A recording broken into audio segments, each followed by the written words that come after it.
Hello, team, and welcome to another ATP Geopolitics Greg Terry experience. Silicon Curtain with Jonathan Fink, co-stream production, chats, updates, get trifecta. The trifecta. We are. This is. If basically, we could run the universe between us. There's that much. I think you guys have got. Well, I don't know what you guys have got. I've got the brawn and the brain and the good looks, but I don't know about you guys. You bring something, maybe. I don't know. Well, I was talking to Operator Starsky just a little while ago, and we were comparing haircuts.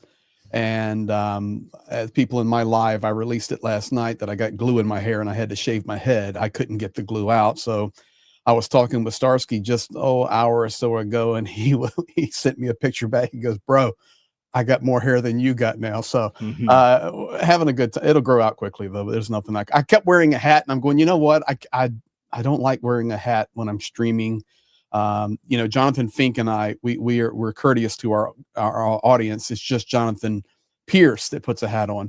Although it does have a nice, it's so disrespectful, but it does have a nice Ukrainian trident there. So why are you in a suit? Where's your suit? I know. There's a bit of a story behind this cap, which is this is my favorite cap ever, and then I lost it, so it's not this one. And it's in the house. I don't know. I don't leave the house hardly ever. So this is my #1 cap. And Pierre got it for me. Pierre, who you both know, we both been around Ukraine with Pierre. And I was like, mate, you got me the last cap and sent me a box of goodies. Mate, can you get me? And today, a box turned up with a pair of Ukraine socks and two of these caps, and I am made up. So Pierre is getting some serious love from me. But there you go. Well, it's a beautiful hat. I love it, man. I like that color too. So looks good on you, JP. Yep. And we have James, actually, why Ukraine, James the Last Alliance. We met, Jonathan and I met James in... I know James well. And you know James, of course, as well, Greg. And we met James in Kiev, where he came to hang out with us at the hostel in Kiev. So that was really cool to meet him there. And he came on my live stream the other day and had quite a lot of interesting stuff to say about what he's doing for the unit he's presently with and the kind of situation with regard to drones and all sorts. So yeah, it's good to have you on board, mate. Yeah, much respect and love to James. He's there. He is indeed. Exactly. And working every day. So that's true. That's absolutely true. I had a disaster just before we came live, whereby I opened up a bottle of John O'Groats, which is a north of Scotland. This is from north of Scotland, but it's a Liberty Groat American Pale Ale. Just trying to hopefully, I do hope there's still liberty in America. Get yourself in the mood, yeah. Yeah, so I opened it up and the whole thing just exploded all over my desk. And I've now got, I stink of like a brewery and my mouse mat is just covered in beer and I'm not very happy. So well, I will tell you this, we come into the backstage here of the live stream before Mr. Fink was in. And as I logged in, all I could see was Johnny bent over with the plumber's crack cleaning his floor. So it was very enjoyable. I was able to see the derriere of Mr. Pearce, which is quite a view. It's quite a view. It's rare I get down on my knees because I can't get up very easily with my MS. So the gaping hell. It was the moon over Miami. Let me tell you, buddy. It was the moon over Miami. Well, I haven't got rid of the smell of the beer, but I've got rid of most of the liquid. So, gentlemen, how do you feel about the war at the moment? What are your general thoughts? What are your thoughts with regard to the minerals deal? What are your thoughts with regard to Donald Trump and the American sort of peace negotiation efforts? Talk me through how you're feeling at the moment. Mr. Fink, I defer to you first. I will go. I mean, we talked about this a couple of times. Whether people in that process felt it was genuine or not, whether Witkoff really thought he was doing something useful and genuine, I don't know. Maybe only history will tell. But it seemed obvious that it was something of a hollow facade, because not only were the two sides poles apart when that process began, with a whole series of what seems to be irreconcilable aspirations on each side. Obviously, Russians' aspirations are to take things that don't belong to them, and Ukraine's aspirations is to not die and get the things back that were stolen. It seems that there's a pretty different agenda going on there. And as that process proceeded, the US, whether it's through ignorance or design, the negotiation team were taking what could be only described as a kind of attack that was beneficial to the Kremlin. There's no other way to describe it. In watching that process unfold, I even think they suggested some things that maybe the Russian side weren't even pushing for, but they were like, yeah, we'll take that. Thank you very much. But the real reason it's not reconcilable is because at the end of the day, Putin was offered the deal of a lifetime. He was offered everything he could possibly want.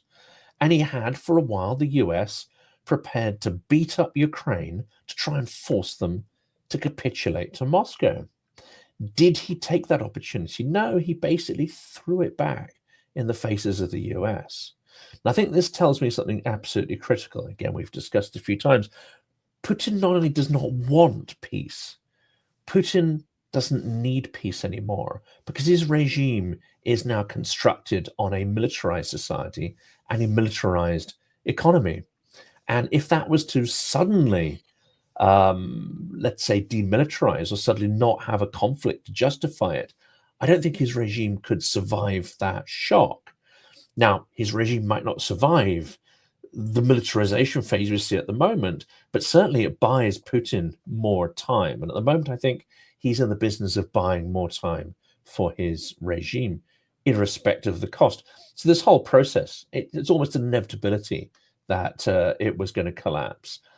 I thought that when it collapsed, the US would turn around and direct their fire at Ukraine as being the guilty party. So the absence of that, that is something. That is something. I won't say, as some commentators have said, look, Trump's now aligning with Ukraine. He's aligning against Putin. Now, that's going way, way too far, and I think reading far too much into these scant tea leaves.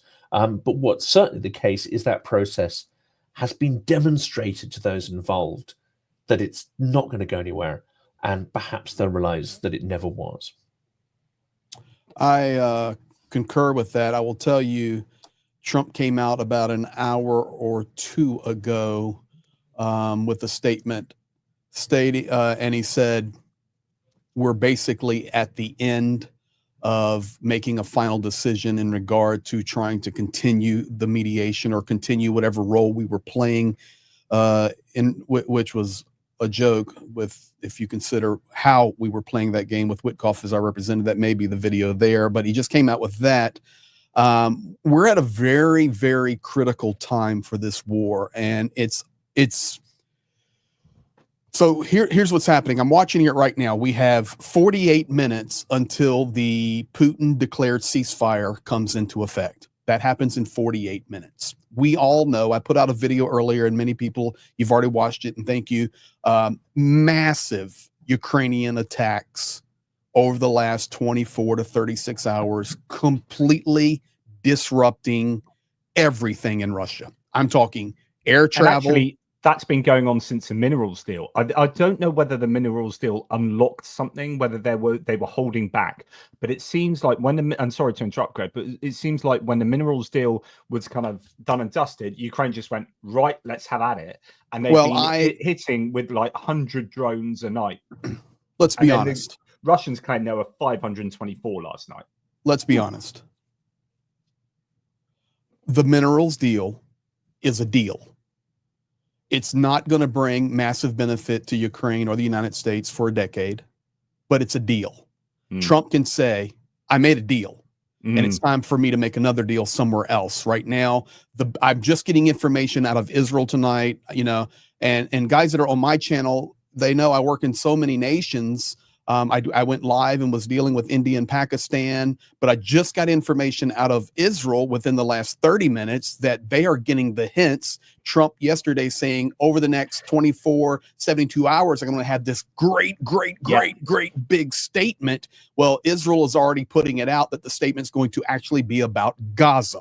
So everybody was wondering, well, it's going to be about Russia or about Ukraine? No, Israel's saying it's going to be about Gaza. So we'll see. We'll see. But regardless, this is, you know, the exit out. We're seeing Vance with his statements today. It's the exit out. You know, these people hate each other. Gert has called me today. We talk every day, and we were talking back and forth. And I said, you know what the Americans can't understand? And I'm an American. You two guys are our dear friends there in the UK.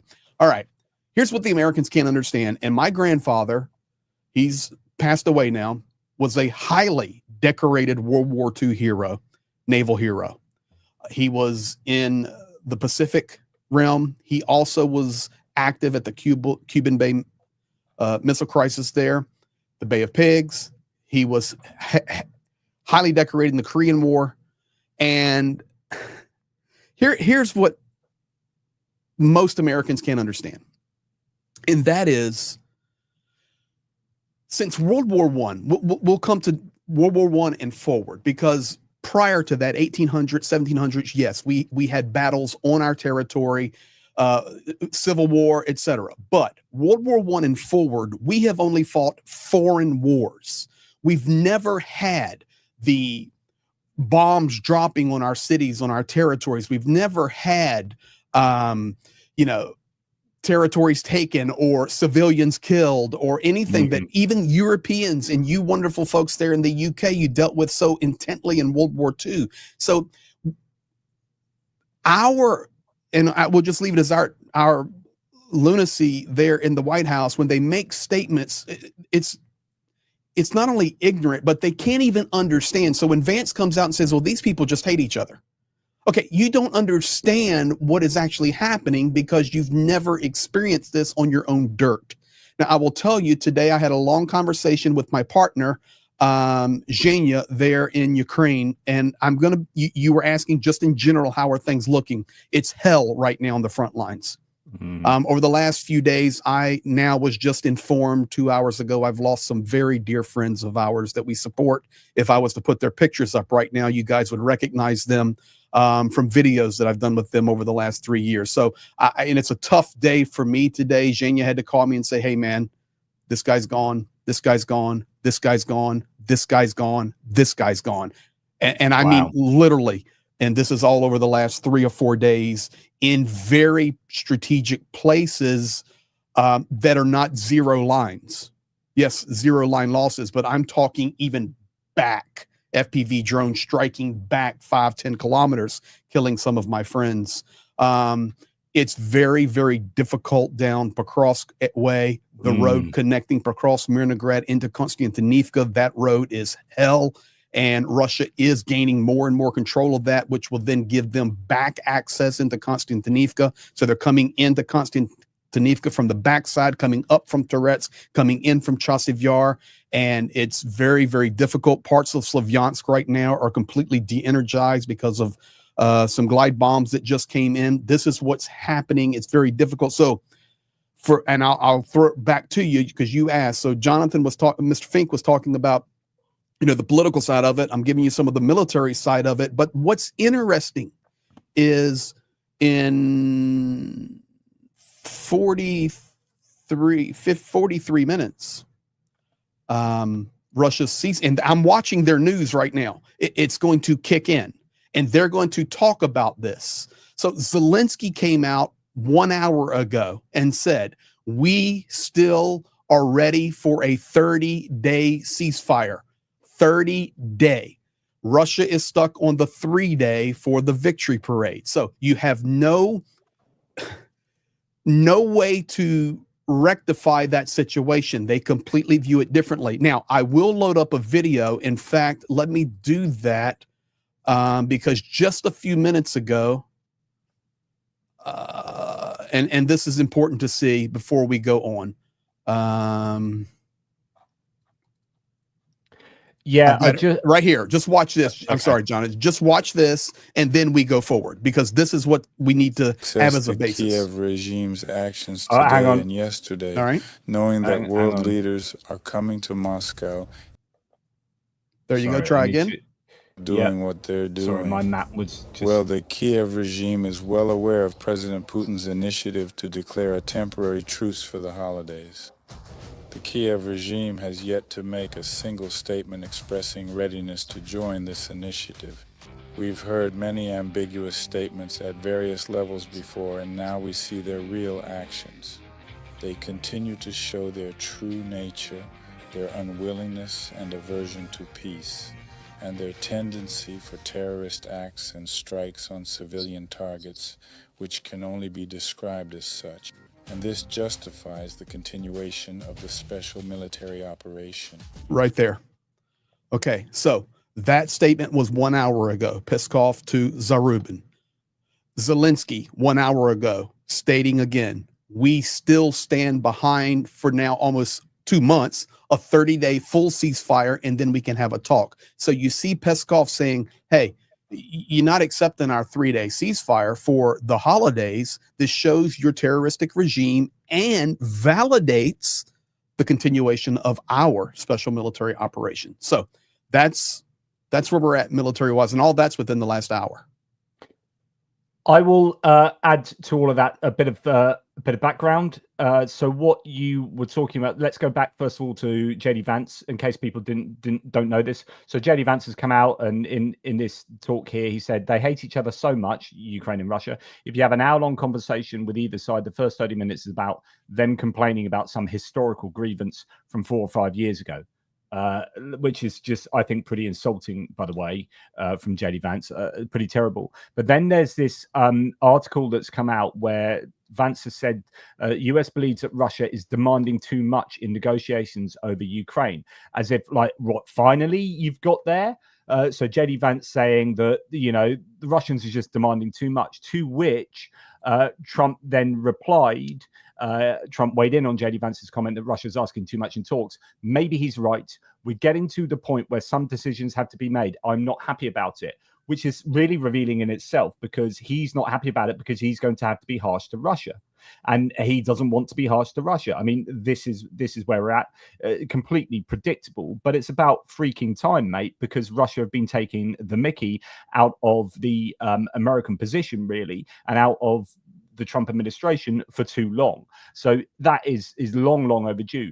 On the war front, just to give people an understanding of what's going on, when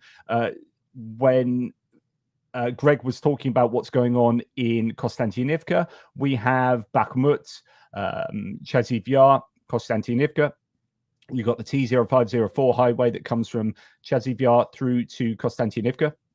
And then it comes down here, does a dogleg around a place called Malinivka, where there's a junction there, and then shoots off to Pokrovsk, right? The Russians have been broadly stopped south of Pokrovsk. It's really tough fighting. Ukraine has been pushing back. Russians have been now pushing back on the Ukrainians.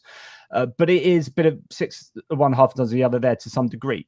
But further to the east, between Pokrovsk and basically up here in Chasiv Yar, the Russians have been making loads of progress in an area that they haven't really moved previously, this pocket around here. They've been pushing in Toretsk and New York for ages. The Ukrainians then pushed them back in Toretsk and New York, but now the Russians appear to be again gathering momentum, pushing back there. But worryingly, they're moving up this highway, the T0504 highway. They've got over the junction there, and they are pushing towards Konstantinivka from the south, which is what Greg was just saying there. So it's not Konstantinivka was always going to be next on the agenda after Chasiv Yar fell, but Chasiv Yar has stubbornly kept going. Like, the Ukrainians have done an amazing job to hold on to that. Elevation has helped there immensely. Yeah, and they were supposed to have lost that by the summer, and it never happened. We're into the next year, right? And they're still holding on there. So the Russians are possibly thinking about taking Konstantinivka from the south, or at least, you know, filling in all of this area. And it is all very worrying there. And of course, you've still got the issues down here on towards Kurakova and then Velika Novosilka. And then there are rumors that the Russians are amassing in Zaporizhia and might be, you know, trying to push to the city of Zaporizhia, possibly.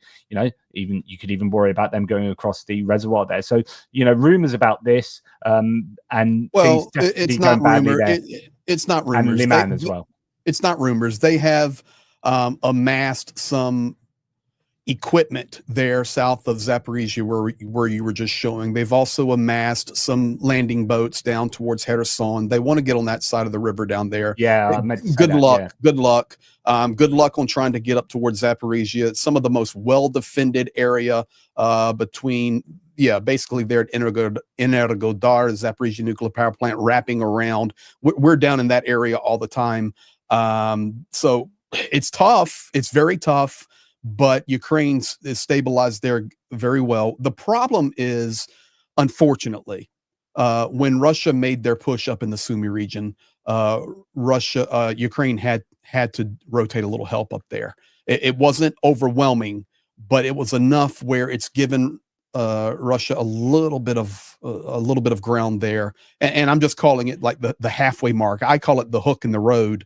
Been on that road so many times between Mirnograd and Pokrovsk, right. and I call it the hook in the road in Konstantinivka. The big deal is that's where Ukraine needs to defend the most, because logistically that's tough for Ukraine, because guys, above that,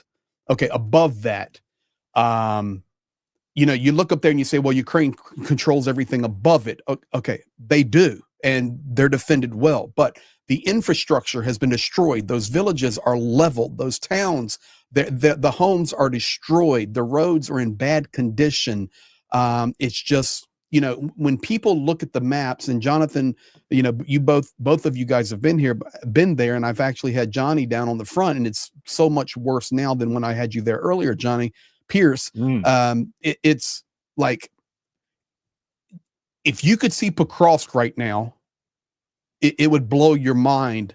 How much devastation. I took you through Pokrovsk. Yes. And that was when Avdiivka, it was all back along the original 2014 line, pretty much. You're fighting out in Avdiivka. We drove through Pokrovsk.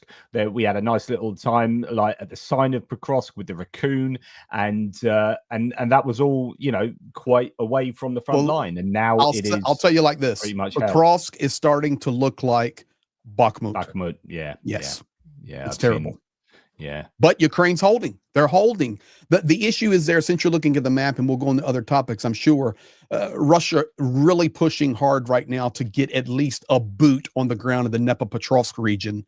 Okay, so they've got boots on the ground in the Kharkiv region. Earlier they've got boots on the ground in Sumy region. Of course, Lugansk, Donetsk, Zaporizhia, Kherson, Crimea is a completely different topic, but connected, of course. And now they're trying to put a boot on the ground in Dnipropetrovsk Oblast. Which is here, I believe, around this area. Even close. Yeah, just a kilometer and a half. They're a kilometer and a half over from where they're at their closest position right now. Yeah. So around here, so that area is Dnipropetrovsk, and it goes up into there. Yeah, and that would be Pavlograd, cities of Pavlograd and the city of Dnipro. Yeah. Yes. So worrying stuff. And sorry, I know Jonathan Fink hasn't spoken for some time, but I just the one thing I did want to say, I'd be interested in your thoughts about this, guys, is that you mentioned Ukraine being up for the 30-day ceasefire and Russia being up for the 3-day ceasefire, and Ukraine coming back and saying, hey, you guys aren't serious. We're talking about the 30-day ceasefire. Do you think that Ukraine are actually quite desperate for a 30-day ceasefire? As in, are they on the ropes to the point where that would benefit them more than it would Russia? And is that why they want it? Or is it more of a PR thing about looking to be the ones that are serious about peace and showing that Russia aren't serious about peace? Or maybe both? I'd go for that option, although obviously Greg has a lot more experience of seeing those places. I mean, infinitely more. But I just want to throw in there, the battlefield is transparent, given the sheer scale of technology that's being brought to wait. Now, I know military people say, well, infantry is still important, etc.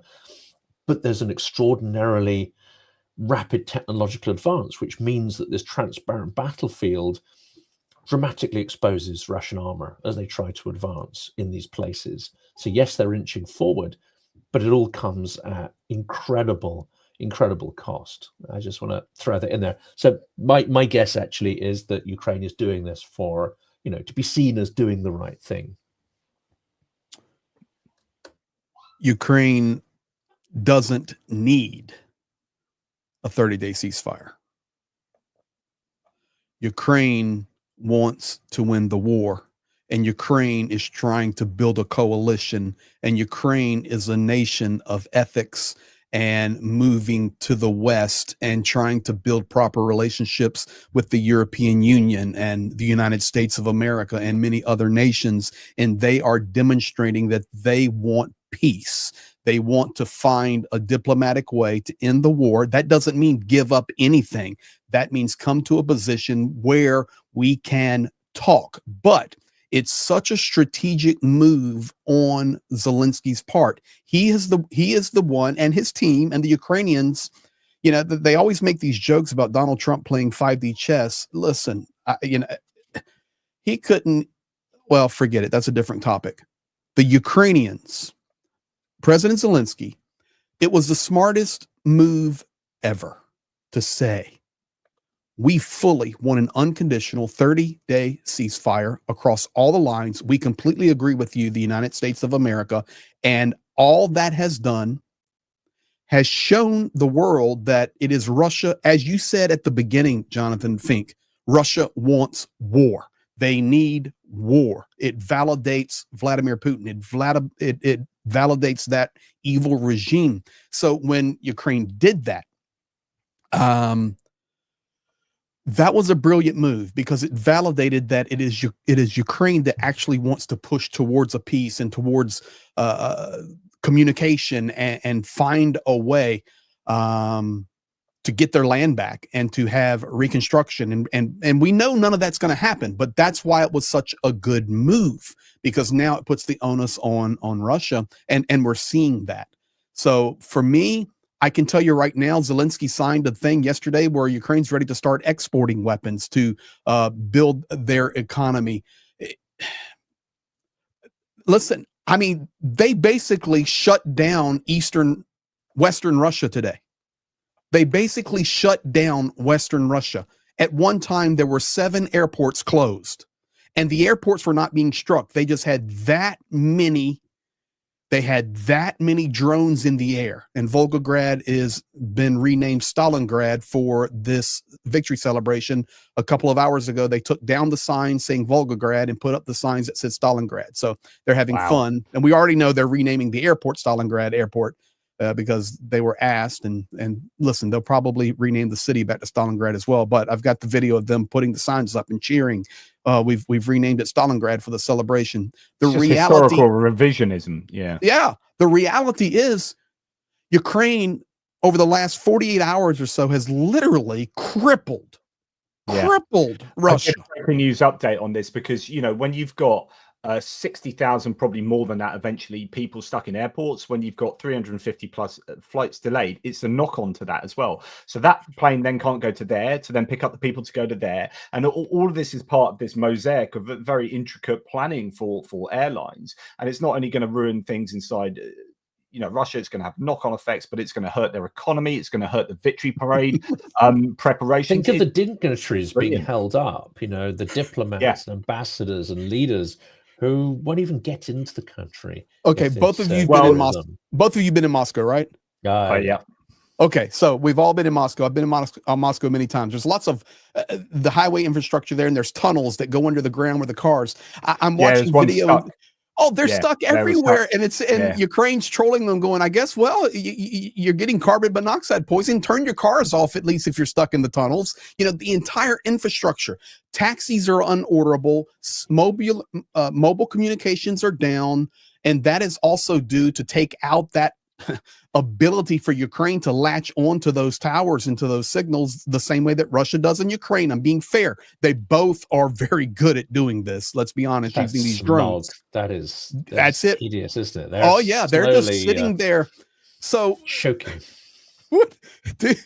Ukraine doing an incredible job. And here's what's so beautiful about it.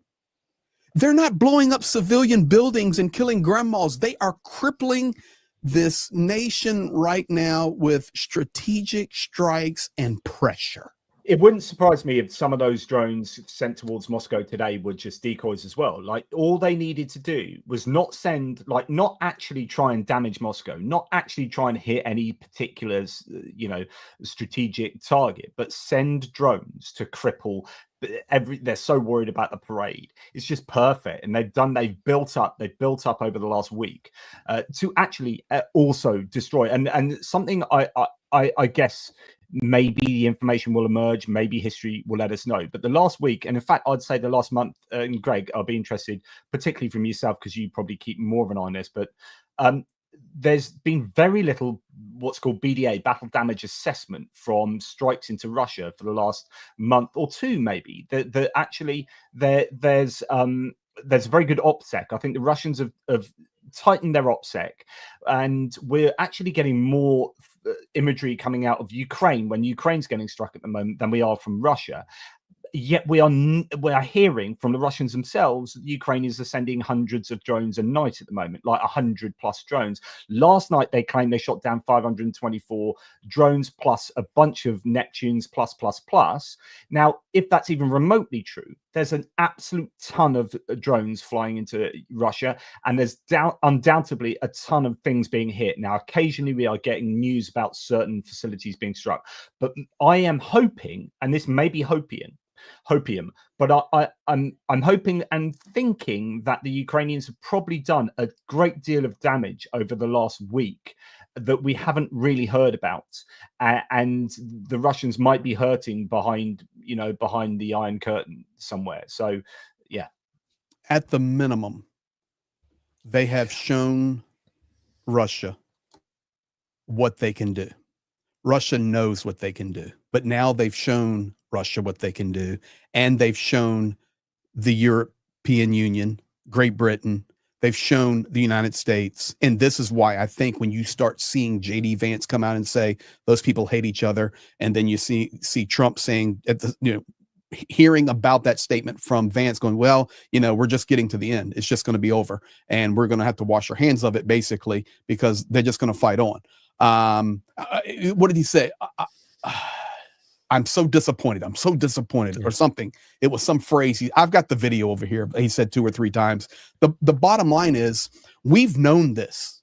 Ukraine is defending their homeland, and Ukraine is becoming the most technologically advanced military on the planet. I mean, my own great country, we can't even keep an F-18 on the deck of our of our carrier, of our flagship carrier. 2 of them have gone Two down. of them. Are you kidding me? And another me? one was shot down, I think, prior to that, like a month ago. I'm sorry, I'm a U.S. Navy grandson. I'm like, what? Okay, so, and that's a completely different, conversation and topic. But the reality is, as tough as it is, and today, with tough call, I'm learning about the loss of my friends there that have just given their life. It's tough, but the reality is, Ukraine's doing really, really good. That's a great comment from Beatty Clan. Ukraine is fueled by purpose.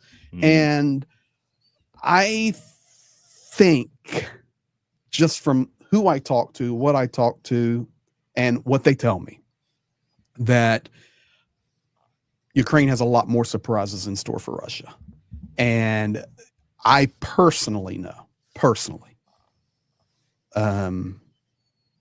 when you see things and you go, oh, wow, that's amazing. Or, one of us, you guys on YouTube are reporting, well, look at this technology that Ukraine is now using. Listen, we're already months late when we're saying that, okay? Because when I was last in Kyiv, Zhenya and I were in with the top dude in the military for drones. And we were in his office. I was 50 meters from Zelensky's office in the same building, right down the hallway. And Zelensky was gone. I was going to be able to meet Zelensky if he'd have been there, but he was gone. So I'm sitting there, we're sitting this guy, and we're having meetings and talking and chatting. And he goes, well, let me go over here and show you a few things. I just, you're sworn to secrecy, which we are. And he goes, coming to a battlefront near you, October 2025. So, and he showed it to us, and it was like, holy moly. Okay, so, and I know Ukraine is planning ahead for this war, and things we're seeing.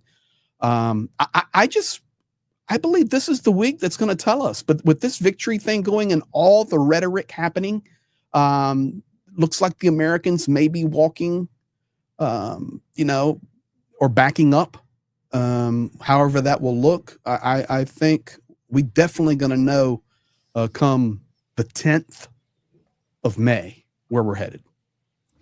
Vance's rhetoric is interesting because our initial reaction is we're appalled. We're appalled at how tone deaf and crass and all the other things, you know, it is. It's heartless, it's classless, it's all of these things, and it's just plain dumb. But listen to the actual phrases, though, about the disappointment. Listen to the stuff like, well, I guess we've got a problem here. Rewind a few weeks, and it was Ukraine has no cards. Ukraine has no cards.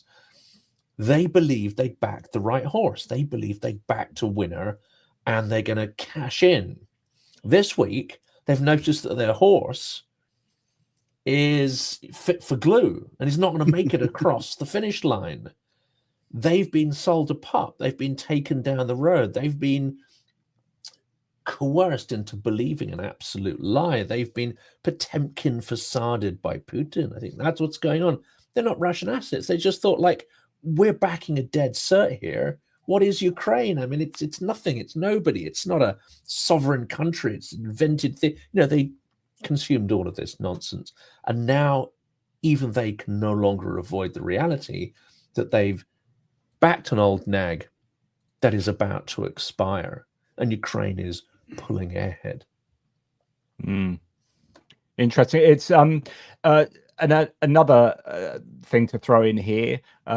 Trump was previously saying that former Prime Minister Justin Trudeau led the effort to have Russia removed from the G8, even though that happened before Justin Trudeau came to power, apparently. But anyway, Trump suggested Putin invaded Ukraine in 2022 because Russia was expelled from the G8 after its invasion of Crimea. Because of that, maybe millions of people are dying. Sort of blaming that, the war on that. But and he's made moves or made sounds towards like wanting Russia back in the G8. You know, the present G7 to include Russia again. But interestingly, I don't know if this is Mark Carney. In conversation with, is it Canada is still the head of the G7 at the moment on that rotating leadership. But Trump has reversed his position on Russia joining the G7 economic group. US President Trump cited bad timing in his latest comments about Russia's potential return to G7, contradicting his earlier position on the matter. It could be, as ever with Trump, the last person he speaks to, and it could well be that Mark Carney actually told him what for in a way about Russia and the G7. He thought he could bully everyone into accepting it, and now he realizes he can't. Because my eyes are naked, I can't see what Greg held up there. You don't have to. Interesting, because prior to our live stream, I was working on some other things in preparation for what we do, support and YouTube and video and updates and translates and you name it. And I wrote down 2 or 3 things I wanted to make sure I discussed with you guys. And you segued perfectly to this, Mr. Pearce. About 3 hours ago, probably when he was walking around with Zarubin, Peskov did make an official statement about the G7. And Peskov said, and I'm quoting, as of now, Russia is not interested in pursuing returning to the G7 to make it the G8 because the center of economic development for the world has now shifted.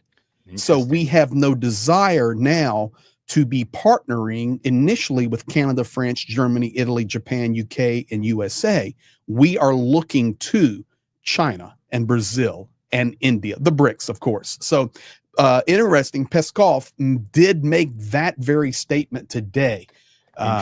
Yes, so right. The timing is the same.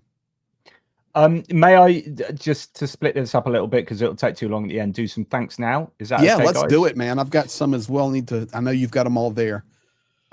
So we have Kevin Force, thank you for the ATP Geopolitics memberships, total legend. Sorry, Johnny. I also need to say F. Oink, a great Hungarian supporter of Ukraine and thought we had lost him. He had lost power for a couple of weeks. So glad to see him back. Before the live stream started, he gifted 50 memberships to my channel. So thank you, Wow. Fink. Super kind. Petra Olsen on her not smoking anymore. Swedish non-smoking initiative. Big hugs to Ukraine. So thank you on behalf of Greg there. Johnny Nevergard. This is for Greg as well, I presume. Norwegian Island Dweller. Hope Train Pete. Hello, Hope Train. So thank you, Johnny. Michael Vujar, thank you for 5 ATP Geopolitics memberships. Super Pause. cool. Michael, he was a big help for me last night when I went live on India and Pakistan. By the way, they're striking each other again right now. I just saw. Yeah. I almost mentioned that. Yeah, Petra Olsen for myself as well. Thank you. With love to Ukraine. So thank you for on behalf of me. And I guess this might be for, I can't tell exactly, but that might be for Jonathan Fink or another one for Greg.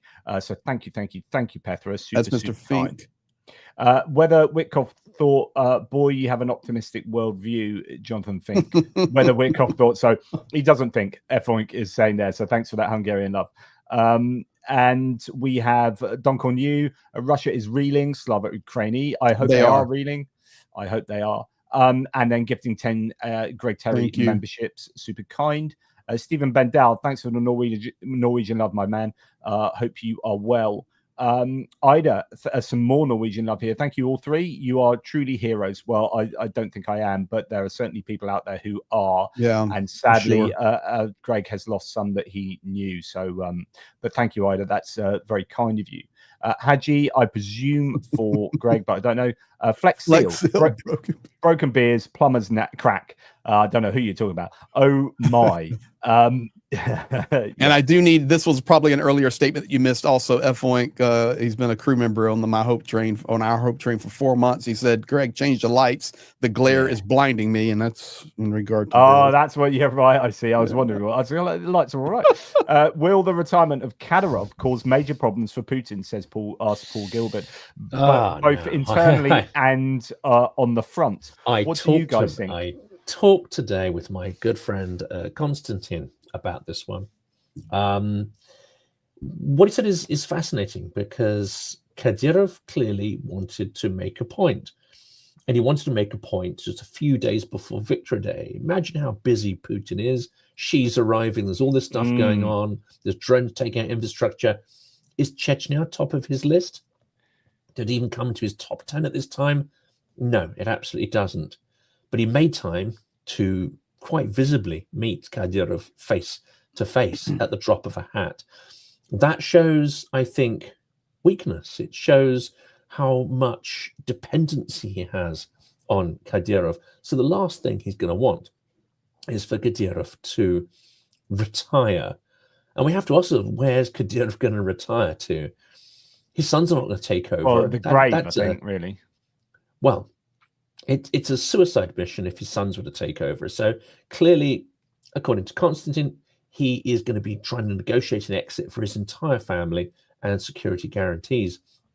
However, Kadyrov has had people whacked right across the world, including in the Middle East, including in Saudi and places where theoretically he would end up.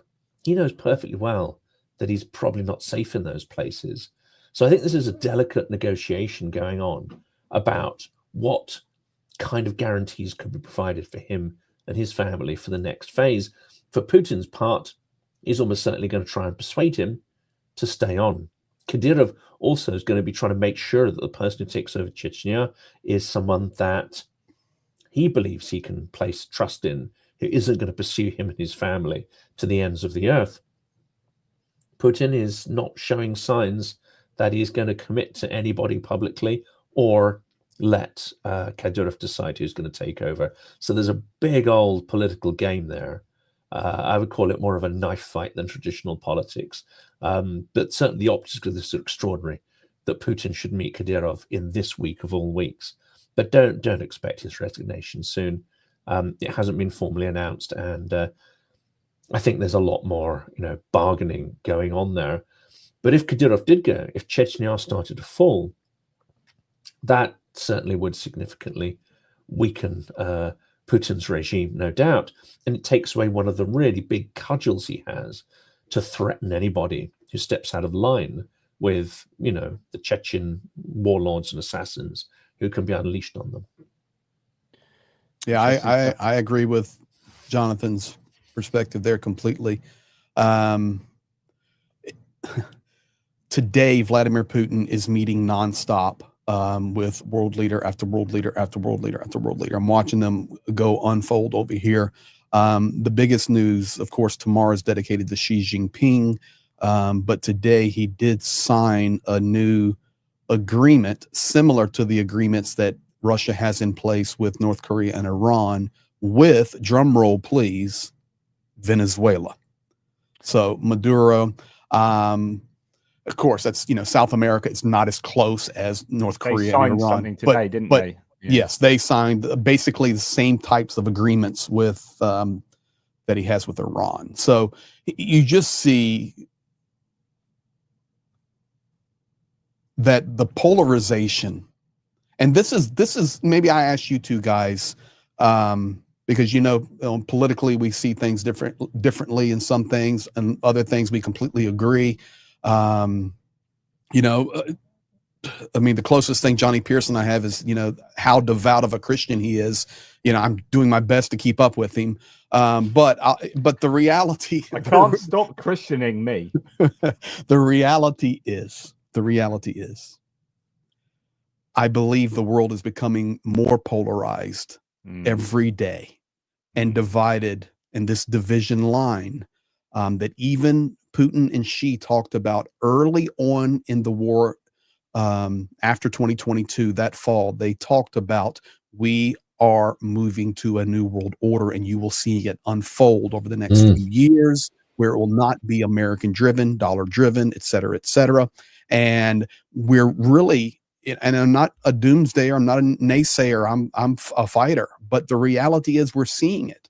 And unfortunately, while Russia is making relationships, I'm sorry, let's just call it the way it is. Relationships. We're coming into agreements with North Korea. We're coming into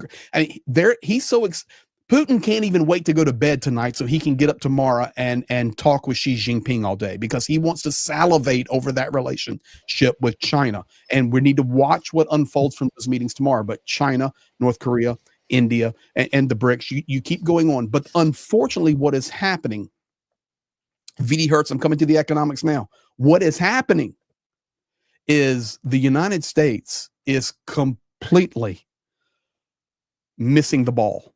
And where relationships are being built with Russia and those nations, the United States, led by Donald Trump, is doing the best we can do to destroy every relationship we have internationally. So the coalitions are changing.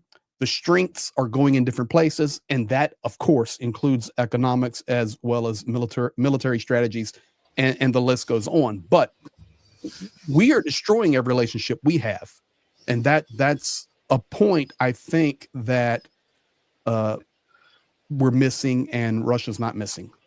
When you put it that way, if Trump wasn't clearly so, you know, a few sandwiches short of a picnic, as they say, one could almost think that this was by design, deconstructing American power in such a precipitous way, at such speed and at such scale, and with such thoroughness. Let's face it, it seems more than accidental. Well, and China, Russia, this whole thing, I think they're playing good cop, bad cop. Russia's the bad cop guy, right? He's going to really mess you up. So you're going to have to go and be friends with this other guy over here, because China, they don't invest in extremist forces. They don't invest in far right nutters and far left nutters.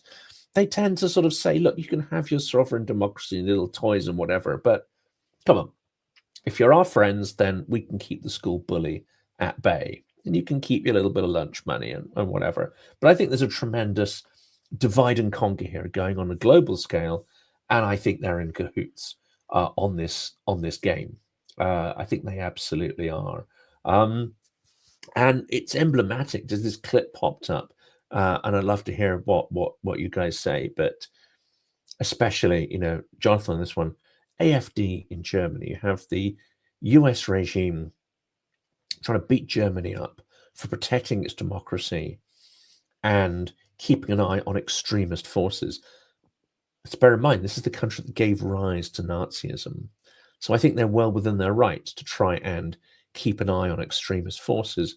The AfD in the European Parliament today refused to even stand up, let alone sing the European anthem to commemorate the end of the Second World War.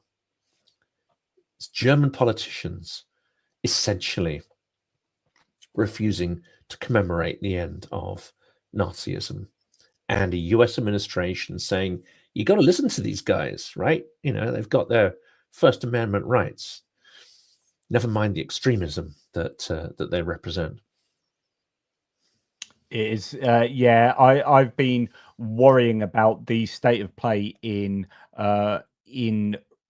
Europe for some time. A lot of my videos concern the rise of particularly right-wing populism, and the reason I don't concentrate too much on left-wing populism is actually because it hasn't had much purchase around. There aren't any real left-wing populist governments around the world, or movements that have had much traction. So the right-wing populism that you see in AfD, in Rassemblement National in France, in Giorgia Meloni's three-party coalition, in Reform UK, and in MAGA republicanism, which I think is part of the same thing. I think those are all part of the same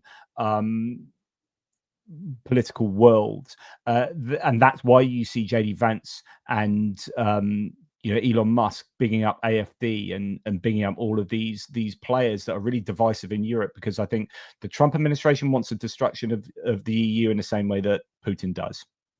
They both have the same goal in mind, and that would then support Jonathan's conjecture, yep, or that there's more to this than meets the eye.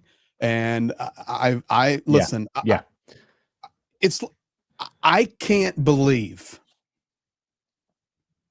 I'm sorry. I'm just going to say it straight. How ignorant Donald Trump is. Yeah, this is something I've been talking about loads. That there are people around him that have the brains, but he doesn't, and he gets just carried along on the shoulders of people like Stephen Miller and Russell Vought and et cetera, et cetera. But you would think, well, I'm going to go back and now support Jonathan Fink's supposition. You can't be that dumb, can you? I mean, really? Well, Ambassador, I know he's a marketer, but you can't be that dumb to actually, one example, you allow, I know you didn't do it, I guess, but you allow the image of yourself to pose as the Pope. Yeah, and it is posted on your personal Truth Social, which you control on your phone. It is posted on the White House official Twitter X, and you say, oh, I don't know nothing about it. I just know Melania and I saw it last night. No, you're lying. You're absolutely lying to the world. Of course you saw it. And you just can't be that dumb. But I guess he is. Yeah, it was I can't remember, was it Michael McFaul? Here it is. So Michael McFaul is a former ambassador to Russia from the US, right?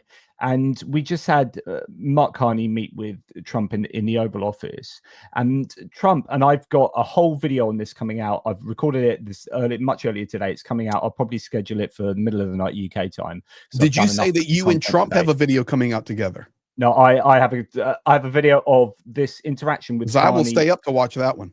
I've done an analysis of the interaction between Carney and Trump because I found it fascinating, and it's almost what wasn't said, or the facial expressions, and how well Carney navigated that minefield. And he was just absolutely brilliant. But the one time that Carney fact checked Trump, it was about 8 minutes after Trump actually made the claim, and that might have helped. Whereas, Zelensky fact-checked Trump straight away, and if you do that, you've got this. But he kind of maybe let it settle and then came back to it and said, so Trump had said that we don't do much business with Canada. Canada's not very important, essentially, to us economically. And Carney came back and said, respectfully, we are America's biggest client. And the fact is that's exactly right. So Canada is responsible for buying 16.9% of the US exports.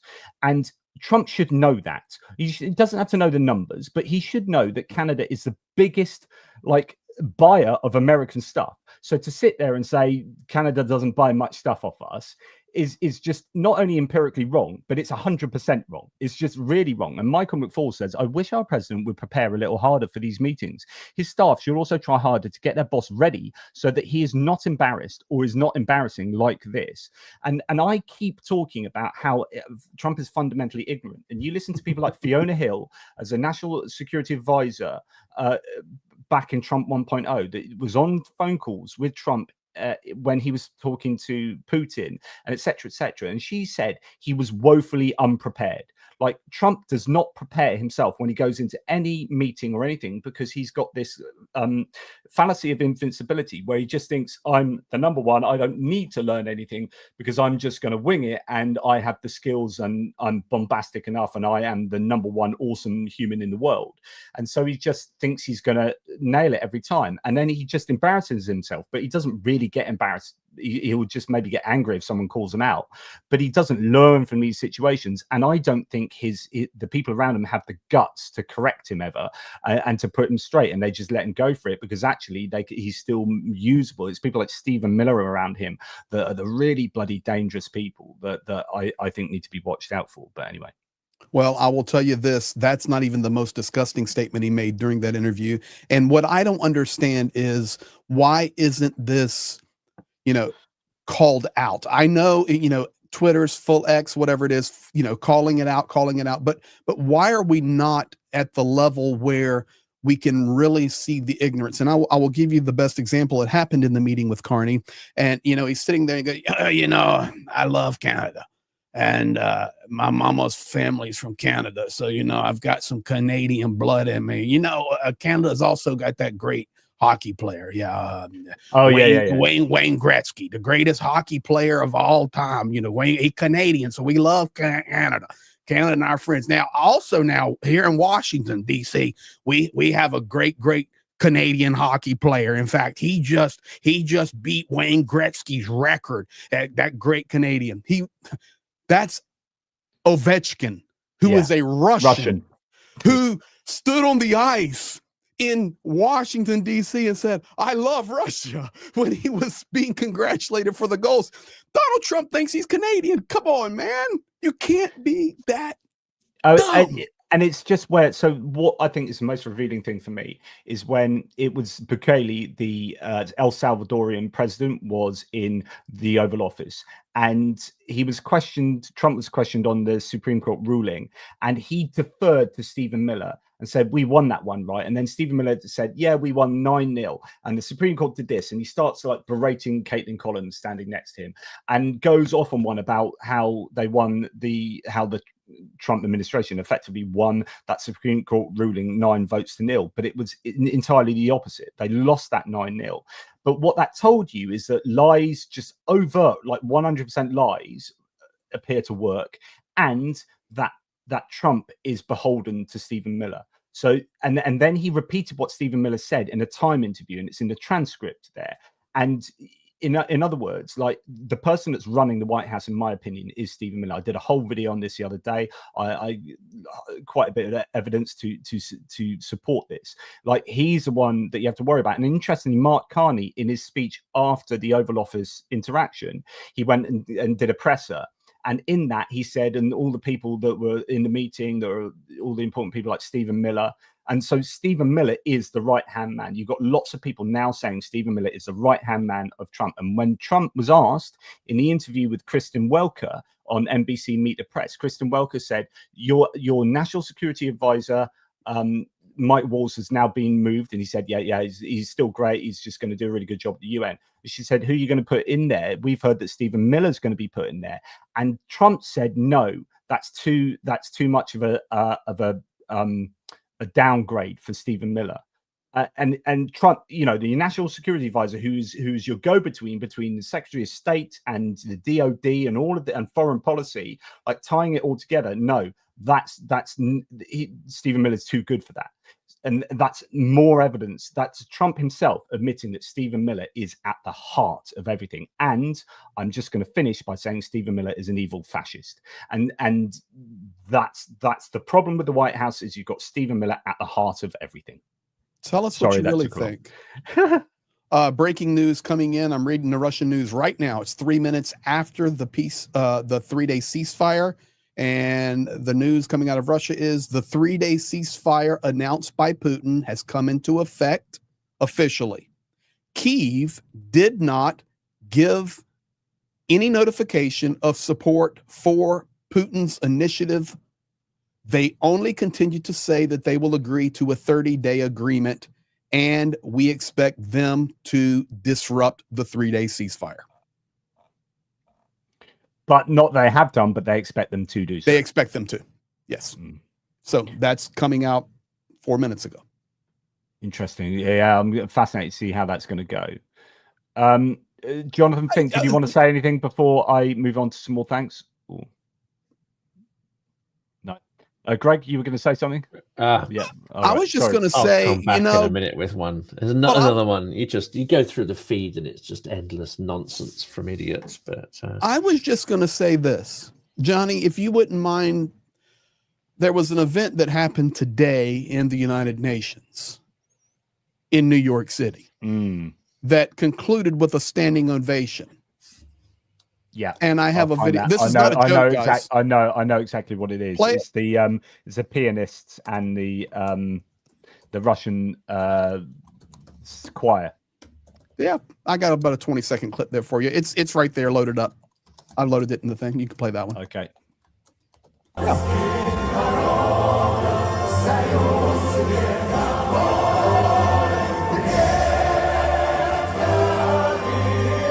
This is in Washington. No, New York City. Yeah, sorry, United Nations building. I meant New York. New York. Yeah, New York City today. Absolutely. Let's just celebrate. Let's just celebrate right there in the United Nations. Just absolutely outrageous that. Blonde Bombsheller, 50 Greg Terry Experience memberships, insanely generous for Thank her. you, BB. She does so much work behind the scenes, man. And she is in Ukraine right now, working hard. Had some meetings today. Still there. Yeah, she's there for ages. She's a legend. Pyro Kurt Brubacher. Yes. It's great to see all three of you together on one stream. Sorry for your or our loss, Greg. Thank you, Kurt. I appreciate that, my friend. It was a tough day. Tough day. Good evening, guys. Thank you, Rudy Hermans. Nice to see you together again. Jonathan, don't forget to mention the car for Ukraine action. Yes, Rick Ukrainian is catching up. Yeah, I saw that. Slightly worrying. Thank you, Rudy. Not worrying. It's all good, of course. But need to keep ahead of the game. You are so competitive. Unbelievable. No, I'm not. No, you. So competitive. F Oink, some grievance from 5 years ago, Crimea annexed. I'm not sure what that's with reference to, F Oink, but thank you on behalf of Craig there. That's referring back to the Vance comment from earlier, wasn't it? That whenever he speaks to Russia and Ukraine, they've got these grievances they bring up. Yeah, from a war that's been going on for 11 years, if not hundreds of years. Yeah, there's going to be a few grievances, like Holodomor, etc. BT Clan. I was pleased that Mark Carney didn't take Trump's bait about Chrystia Freeland in the Oval Office. DJT is such a child fool. The reason I put that up there is I do talk about this. So Trump, I don't think, was trying to bait Carney, but he was just slagging off Chrystia Freeland, who was a previous finance minister, ran for the head of the Liberal Party. That race was won by Mark Carney, and he obviously won the prime ministership. But what Trump might not have known is that Mark Carney is the godfather of Chrystia Freeland's child. And so they are close. And Donald Trump slagged her off and said, you know who I'm talking about, don't you? But I think he meant as in, like, you know, you'd be in agreement that Chrystia Freeland, just like Justin Trudeau, blah, blah, blah. And actually, Mark Carney there was a look on his face that was just very, very revealing. But he didn't rise to the bait. And Mark Carney he said the right things on a very few occasions he had to speak, and on all the other occasions he bit his tongue. And just, you know, it's about picking your fights, and I think Carney did a really good job to show that was the correct way forward. John Doe here says, check out Merce's visits to France and Poland. So yeah, he's been on the visits today. He's now sort of eventually hitting the ground with some pace, and soon to Ukraine. So we hear he's going to be going to Ukraine soon with Taurus. Fingers crossed that will happen. The drones over Moscow are tying up resources, which is creating favorable opportunities elsewhere on parade day. Momentum is building. So that's some positive outlook there from John Doe, supporting one of you two. So thank you on one of you two to John Doe. We've lost Mr. Fink. And we got Julian Roster. Thank you for this, very kind. The UK finally made a statement that they should prepare for war with Russia. The EU, so just for those who don't know, the UK government under Starmer has asked for a preparedness report out to prepare us for war with Russia in the eventuality that it happens. We need to obviously have things in place. There's also a defense strategy revision taking place. So that's all going to tie up together. He then says the EU should also come out with the same statement, but what is the likelihood the US will? Interesting. I don't think the US can even conceive of going to war with Russia at the moment. But I'm sure there are contingencies in the Department of Defense. I'm not even sure the United States would do anything if China went after Taiwan. No. I just don't think we're going to sling some missiles at the Houthis and make some bold statements. But I don't know. Is that Jonathan coming back in here? He's trying to, but okay. I think he's got some issues. I'll take him out until I'll wait for that because I want to ask you guys a question. I'm back. Okay. Great. So I'm watching right now. There's no air alarms in Ukraine. And Russia reiterating, now Peskov has come out and said the truce is initiated. It will go until 0000 May the 11th. And that's it. But if Ukraine breaks it, we will respond accordingly. So what would you do? What would you do? That's what I'm going to ask you guys. Okay. I remind you, Russia's good at playing chess too. So now Ukraine has done all this destabilization. Now Russia comes back and says, hey, we're going ahead with our 3-day ceasefire. And right now it's quiet. Okay. What does Ukraine do? I would leave it all night so they don't do any nocturnal, Shahed attacks. And then really early in the morning, I would send all the drones I possibly could at Russia and hit some key targets. Because I think if Russia really have pulled air defenses from, it'll be interesting to know whether Ukraine know where air defenses have been pulled to Moscow, if they have been pulled to Moscow, and I would just hit all those places if I possibly could, or stuff like that. I would, but it's difficult, isn't it? Because you would also be seen to be the bellicose member there, wouldn't you? You'd be seen to be the more warlike nation by breaking Russia's dictated truce. But yeah, I'd still do it. I think. But let's get into the mind of Putin. What's the absolute? Let's go to the worst possible place. He's got all these world leaders in Moscow. Ukraine sort of strikes targets, but demonstrably isn't going to strike places where it's likely to hit any world leaders. So, and they haven't agreed to a ceasefire. It's unilateral. So, technically it doesn't really, it's not binding. What if Putin chose this moment to launch a tactical nuclear weapon? And he's got essentially a ton of world leaders as sort of semi-hostages in Moscow. You can't strike me back because look at what would happen. If you want to think about what the mind of a bully is, that's the behavior of a bully. Taking hostages, punching when you know that your opponent really can't strike back in the same way. Just throw that out there. I did share on my video I released earlier, highlighting the Ukrainian strikes and the effects that they were having over the last 24 hours. There were 3 to 4 confirmations coming out of Russia and Ukraine where Putin, whether they're saber rattling or just, making their moves, said, okay, start identifying proper locations for an Oreshnik strike. So that would be the rhetoric.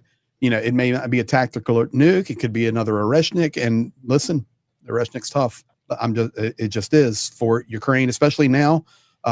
It's obvious. It's very obvious that it's really interesting, to be quite honest with you, because we know that so many air defense units have been pulled back towards Moscow temporarily. They've also brought over 200 air defense systems from Belarus to help protect for this Victory Day celebration.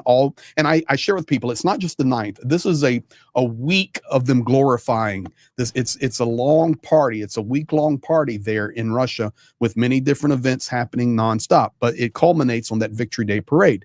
But they've pulled all this air defense there. We know that means that they're going to be weaker in certain locations. And of course, Ukraine knows, I would think, where they have moved some air defenses. So it's a good time for Ukraine to strike. But at the same time, you guys are aware that, you know, Russia is being much more effective with their Shahed strikes. They also have begun to implement the ones that are turbojet propelled. They're going 400 to 500 kilometers an hour. They're also striking in waves now with the drone swarms, swarm them up on the Black Sea, bring them in over Odessa, bring one group in at 100 meters. They take all the gunnery and the air defense, and then the other group is above them at 2 kilometers, and they just dive them straight down. They're basically unstoppable. It's like carpet bombing, and we're seeing that. You know, it's indicative that, Ukraine also, I think both sides, to be quite honest, are deficient in air defense. I mean, just to call it straight. Let's just call it straight, because we always want to tell the truth. Both sides are. So, yeah, because the Ukrainians, I did an analysis on this morning, Greg, where there was a Kiev Independent article and a Euromaidan Press article. One was talking about how they don't have enough air defense interceptor missiles, and 2 Patriot systems are being fixed, as the New York Times said. So there's that issue. And then the Euromaidan Press article was talking about the tactical changes of the Russians, and taking them high is surprisingly easy kind of tactic, but it's having quite an effect, because the Gepards and the Skynets were being so efficient before, and we're taking out so many Shaheds that they're actually struggling to hit them when they're up at 2 kilometers, even though they can, but it's just a lot harder. And the effectiveness of those otherwise what were really effective systems has been really changed. And then all the other things you said, and Chinese chips on Shaheds, and different tactics and swarming them. All of the above. It's interesting as well. They're saying helicopters now, because they're flying higher, they're using a lot more helicopters to shoot them down. That's been really effective, but they just don't have enough helicopters. So, when you're talking about that whole northern border region, where you can't put your helicopters too close to the border, they have to be somewhat further back, but actually there aren't enough helicopters. So there is that. I'm wondering what you guys think about ATPGEO and just across the border into the Kursk Oblast, where the Ukrainians have attacked further to the west in Kursk, sort of on the way to Glushkovo. I don't know if you got anyway, the point is that they've done another attack into Kursk, but much smaller, I think. But there are now claims that they're encircling ATPGEO, and actually it's looking slightly decent there for the Ukrainians. But then this is a really minor area of the map, so don't get too excited. What are your thoughts? Is that just a Victory the 9th kick in the shins for Putin? Victory Day parade kicking the shins for Putin? Well, they had to do something, because Putin's already pushed the lies out that Donald Trump and his administration, others are believing, and that is that Ukraine was kicked out completely of Kursk and Belgorod, which neither of those were true ever. Right. But he can push that narrative, and then they'll believe it. So this was tactical for Ukraine. One of the reasons, so I know that area very well, been up there so many times. Russia has already evacuated Tutkino and a couple of other villages. They've pulled everybody back. Ukraine, and Glushkovo as well. Yes, and Ukraine does have it really kind of pinched there. What is important about that is because it'll give them an angle that they do not have if they can get there and get a foothold there, because Russia's pushing in, as you can see over there, into the Sumy Oblast. So they're trying to come in from a different direction. Okay, so I'll tell you this. It was a week ago. And the guys that I work with, my team said, Greg, and Johnny, we work a lot up there in Sumi on all that borders. We've had you up there very close. Our same guys are still up there, JP. Sumi's looking very, very difficult potentially for Ukraine on the ground as we're moving into summer. That's where I have to leave it. But anything they can do right now to stabilize the Sumi region, make an incursion into a different area of course to give another strong foothold there, whatever they can do, they're trying to, because Russia they're getting a little mojo up there on that Sumi. It's where your red dots are, but over here. This is just what's going on at the moment. But so that's why they would be interested getting there. Exactly. It's tough. That blue line's a river. They've blown some bridges there. Yeah, 2 bridges. But this is where they're coming further to the south. Andrew Perpetua, I was talking to him about this. He said Sumi's quite interesting because actually this is a defender's not dream, but it's very much benefits the defender here. Lots of forests. Actually would be quite difficult for the Russians to make serious gains, but they're not far from Sumi to really, in fact, technically, if they had decent artillery, if the Russians had decent range on their artillery, this is Sumi's already pretty much in artillery range. But I don't think the Russians can. But I mean, Sumi is getting a battering at the moment. That's the direction you've been in, JP, just so you know. Yeah, I know. Yeah, I've been on the border there. And you've been there. You know what the terrain looks like. It is difficult. Now, Sumi is well protected, but the well protected side of Sumi is on the Sumi city itself. And then on the western side is where a lot of the fortifications, heavy fortifications as far as Dragon's Teeth and very well constructed defensive lines. But on the eastern side there, where Andrew Perpetua was talking about, it's good for Ukraine. It really is. The terrain is up and down. It's forestry, non-forestry. There's rivers. It's not a flat land at all. It's a lot of elevation. They're having this success here, but you're hoping that actually they won't be able to, get too much further. But they are, still creeping onwards, arguably. So but let's be honest, guys. Let's be honest. When today Zhenya had to called me and said, "Listen, we lost some guys," and then he showed me the video. I mean, it's bad. You watch your buddy get blown up by the video, the Russian video. The FPV drones that are on fiber optic, their ranges are extended. Seriously extended. It's not 5 and 10 kilometers. It's 15. It's 20, and it changes everything. So 50 it can go out to that. It can, but for like serious activity, we're at 15, 20 kilometers on FPV drones now, and it's a real problem. So if they come in on Sumi, you talk about, okay, they have an artillery deficiency. Yeah, they don't have a drone deficiency, and that makes that's what. It takes us right back to the Kherson story. It's been their human safari and their practice ground. That is where they have mastered. And listen, I'm not praising them. I can pull up 10 videos right now that have been given in the last week from Azov commanders. Yeah, it's 40. It can be up to 50, but really that 15 to 20 is where you're getting a lot of heavy work. But Azov commanders, 3rd Assault commanders saying, listen, man, we're good, but stop saying they're no good. Their drone work is good, and we're fighting a real war. They're meat grinders. They don't care about life. They're idiots. They're terrorists, but they have technology, and their drones are good. So and I was I'm going to talk about it tomorrow in my military aid update, but it looks like the Euromaidan press was talking about new AI drones that the Russians appear to be putting together as well. So that's a particular worry. So exactly. You underestimate them at your peril. What about so actually, before I get to that question, thanks to Mark BizQ, who's a legend over in Canada. Ukraine once had 3 security guarantors under the Budapest Memorandum. All 3 let us down. Even now, at best, they'll have security guarantors, but no allies.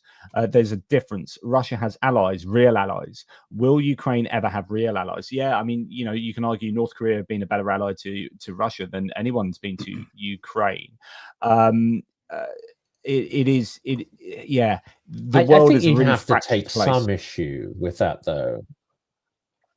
I think you'd have to take some issue with that. It's not that Britain and the US have done nothing. We know it's not enough for victory, but that's going too far, I think.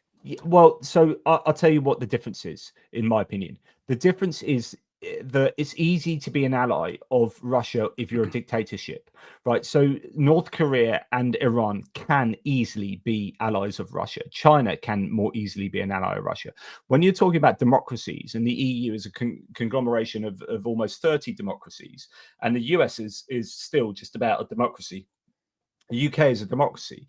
You are having to appeal to and appease your voters on usually 4 or 5 year cycles, and you're as good as your last election, and you're worried about your next election, and it then makes helping Ukraine a lot more difficult because you're playing with a public purse that is accountable to your taxpayers and to your electorate, and that's just very difficult. So in a perfect world, yeah, we'd be applying loads of money and resources and everything into Ukraine, but actually most people in the country don't care as much about that as we do, right? And but North Korea couldn't give a monkeys. It's like, yeah, we'll give whatever, except that whatever Russia pays us for. Let's make the North. Yeah, pays. North Korea isn't donating or giving this stuff for free. They're getting paid. Yeah, but they're getting paid, but they're happily actually, and they're learning a lot about military techniques. Yes, but they're also giving humans. So, like, the point is they can give human beings to Russia to go into a meat. They're not. They're selling. They're selling humans. Yeah, well, sorry, giving humans. These are resources. Just like shells or something. They're absolutely different. That's my point. Yeah. Sorry, I meant I should have said selling, but you get my point. Is that they're pushing these people towards Russia to use them as Russia wants. That would never happen with any other allies because we are democratic nations accountable. You know, our governments are accountable to their electorates, and we just wouldn't allow that. And so that goes to the point that it is easier for North Korea and Iran, but North Korea particularly, to be an ally of Russia than it is for any of us to be allies of Ukraine, because you will never get boots on the ground going to fight and die for Ukraine at the government's behest unless it got like considerably higher in the hierarchy of threat.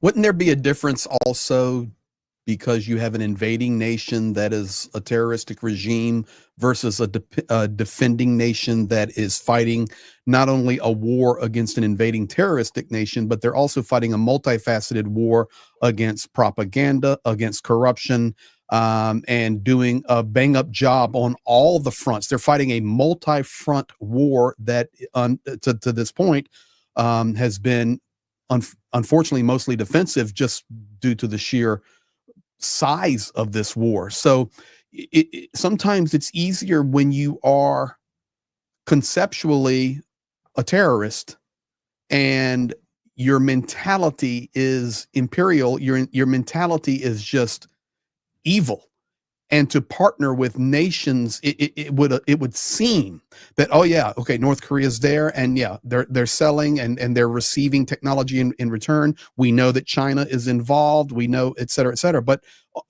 in the big scheme of things, let's be honest, Ukraine has received a lot of stuff from the European Union, a lot of stuff from the UK, a lot of stuff from the United States. They receive technology, they receive satellite technology, they receive intelligence, and more importantly than that, they've got the love of millions and millions and millions of people around the world standing and fighting with them. I have never seen one flag of Russia on a bumper sticker on the freeway in the United States or waving in somebody's yard. No, I just see it inside the United Nations today when they're singing the national anthem and glorifying Putin on the global stage. But when it comes down to real people, no matter what you believe, what you think, where you're at, socially, economically, politically, religiously, it doesn't matter. You know, Ukraine's fighting for what is right. They are good. You can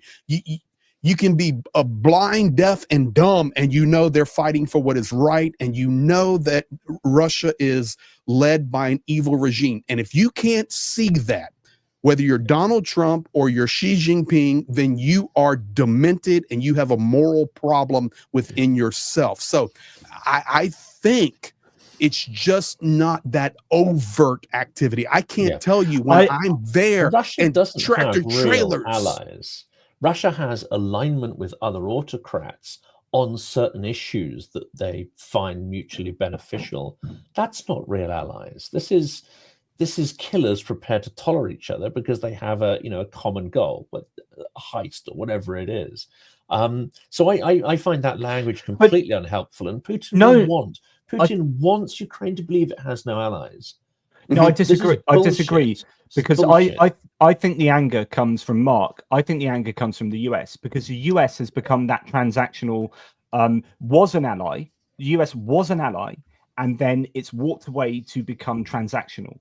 So the US doesn't speak for the rest of us. We could do a lot more, but that's not fair. It really is. Okay. It's demoralizing as well. I don't think demoralizing is helpful for Ukraine or anyone else. Putin will want us to be divided. He'll want us to be demoralized. I think that language that's playbook number one. Completely unhelpful. So but I fully understand it. It's that feeling. I think because for me, like, and I've said this a number of times, we were so close. Like, all Trump needed to do was come in and whack up sanctions and continue giving aid and stop and not have stopped the 7 months of delay previously, by the way, as well. Those two things, like if Trump had just come in and kept the sanctions, increased the sanctions on Russia and given a ton of aid to Ukraine, everything could be different right now. He didn't even have to give the aid. Do you know what, Jonathan? It's that frustration. He didn't even have to do that. He didn't even have to do that. All he had to do was come in and say, we're going to shut down the Grey Fleet. We're going to force Europe to stop buying Russian oil. We're going to tank the price of oil by negotiating with OPEC to produce a ton more. We're going to lean on Europe so they give the 300 billion over to Ukraine, and then we're going to sell them weapons with that. He had all the levers, and he didn't have to commit the US militarily at all. And I think that's what underwrites this kind of anger, because I feel that. I honestly, in my darkest moments, I am seething with anger that you'll get a chance in a second, Chris, sorry. But I seethe with anger that we were so close, that he just took the wrong turn at that junction. He took the exactly wrong turn, and sometimes I beat myself up with like what could have been. It was so freaking close. Anyway, Greg, you want to say something? Yes, I do. I completely concur with both of your viewpoints that you have. I understand both of you, but Mr. Fink, you stated that all Trump had to do, increase oil output, put pressure on the Ghost Fleet, put pressure on the EU, et cetera, et cetera. And secondary sanctions on China. Okay. Really secondary sanctions on China. But you have there's a crack in your foundation there. And with all due respect, the point you're missing is Trump doesn't believe in Ukraine. Yeah. So we can talk about Trump could have done this or done that, but the bottom line is just look around him. Listen to what he says. If you're going to put that type of pressure on Russia, then you have to have like a strong feeling in your heart and a strong feeling that what you are doing is right when you go to that level against a nation like Russia to completely cripple them. But he has his own internal struggles because he is fed by a narrative that continues to this day that Zelensky is evil. He can say what he wants to.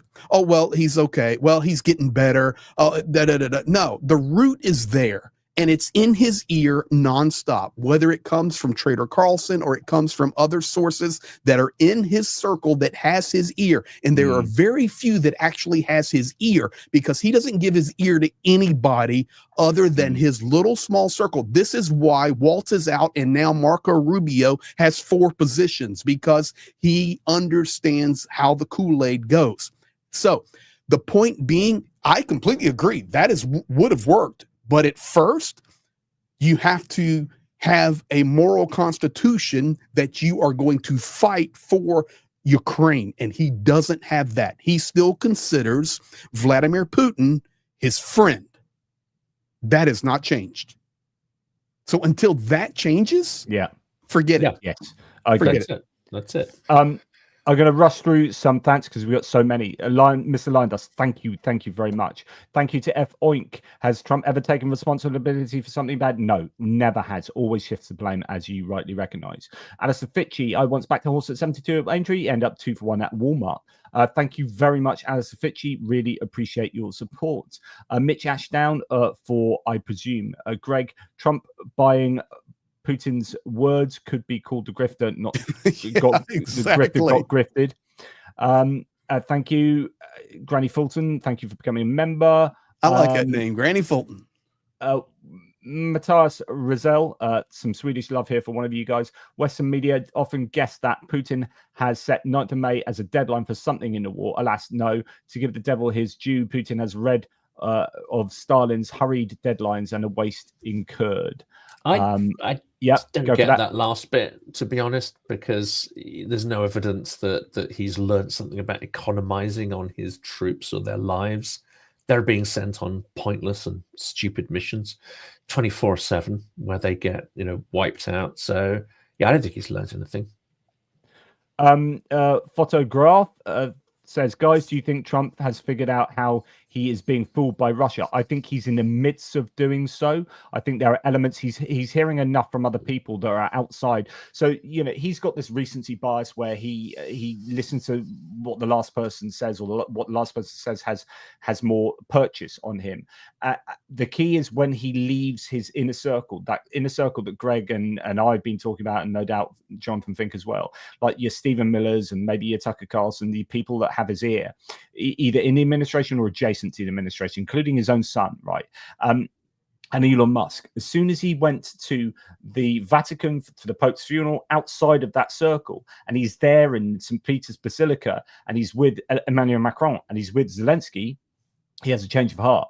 And that recency bias means that, he then came back and made some posts that actually made a bit of sense. But then he's gone back to his default because he's surrounded by those people. So it's like getting him out of that evil conclave of people. It's like we should have a little sort of Trumpometer, which is like moron on one side, Russian asset on the other. Because it just, it just keeps swinging backwards and forwards. Yeah. And to Mark Biscuit's point, and your point as well, Jonathan, French President Emmanuel Macron could join British Prime Minister. So, we're talking about Budapest Memorandum here. Keir Starmer and new German Chancellor Friedrich Merz for a surprise visit to Kiev this weekend. The joint trip is complicated to organise, not yet been finalised, but there is that will there from at least the leadership, which is good news. And for the first time since Brexit, the UK Foreign Secretary is attending an EU Foreign Ministers meeting.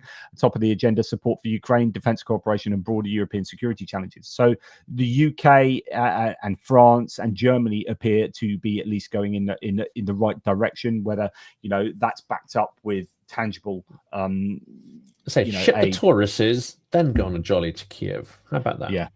Well, I am looking forward to see how that unfolds. The Taurus. Yeah, and it's he answered affirmatively in an interview today, so that's really good. Mercedes, YouTube user, thanks guys. Ukraine freedom and democracy is on the counterattack and will survive. Yep, let's hope you are correct there, and that's for one of you guys. Another one from one of you guys. Really, that's new. That's on my channel. Thank you. Yep, for anything our brothers and sisters in Ukraine need. So that's for you, Greg. Yeah, thank you, Nunu and David L. getting the 20 memberships. Thank you, sir.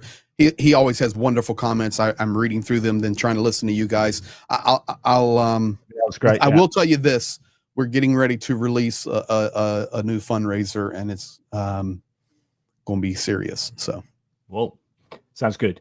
Yeah. Ole Nielsen, keep us updated. Ole Nielsen, some Danish love there for one of you guys. Please buy a doll for a little girl in Ukraine. May I ask a question? Yeah. May I ask a question? Just your two guys' perspective as UK guys. You are aware of the statement that Trump has made multiple times on 11-year-old girls and 15-year-old girls shouldn't have $35, just two or three. 30 dolls, $2 that cost a little bit more. Okay. So for me, I'm an American.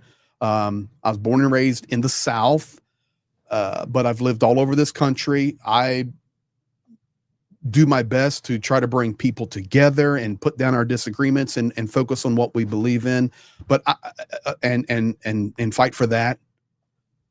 But honestly, I don't get how a billionaire who manipulates markets and manipulates people can make that statement as the president of the United States, when one of the things about America, and correct me if I'm wrong, but you know what, daggone it, if I want to go to Walmart and buy my daughter 5 baby dolls, I'll do it. I mean, I don't, and that's my Americana coming out of me. But and a couple for yourself, though, Greg. But how many dolls did you have? Come on, let's. But the reality is, what do you guys read? I mean, like, to me, that's just like, I want to control everything. He has to say that because otherwise he has to admit that there is inflation, when he was saying that he would sort out inflation on day one. So either he has to own it, but as someone else said in the comments just now, he can't take responsibility for anything negative. So if he's not going to own it, he has to deny it, or he has to justify it. And the way to justify it is that actually it's good that we have to have dolls that cost a little bit more than they did cost, because it's the greater good that we're striving for. You can say, but interestingly, it's exactly the same sort of stuff that in a run up to the election, his lackeys were he was slagging off in rallies, and Laura Ingraham and all these sort of people saying, oh, this is socialism. Like if we're going to have inflation and it's going to be this and it's going to be that. And then now it's actually happening on his watch. He's having to come out and justify it through these kind of weird and wonderful ways. Having a ration book for children's toys, anyone who's experienced the tail end of the Soviet Union, I mean, or heard stories of people who brought up in the Soviet Union, that's what that was, right? Not being able to go out and buy things, make things, sell things, do what the hell you want. Well done, guys. Hungarian Frank 400 reference $30 land of the free. Well, I'm just thankful that Donald Trump is not limiting me on how many patches I've been given from units that all of us wonderful people around the world have helped. So because I would only be limited to 2, right? And Johnny and all you guys, but praise God, he's not limiting me on the patches of the. It's the American dream right there. I can't hear you, Greg. Your sound has gone as far as He's pulled his microphone out in sheer excitement. You pulled your microphone out, mate. Something's happened. We can't hear you, but it's okay. And now he's gone. I think he's lost the internet. Yeah, I think his brain's imploded. It's like that's a good pause, freeze frame there, isn't it? Yeah. Right, a few more thanks then while he's finding his way back to reality. Rachel Atwood, holding out for hope for Vlad Vexler's health. Yeah, that's well said. He's not been very well with his COVID complications. He gave a slightly upbeat post just now on X, where he said after speaking to 16 doctors, finally he's found one that seems to not only take his condition seriously, but recognize the seriousness of it. So yeah, just a little ray of hope there, but we're all good news thinking of Vlad.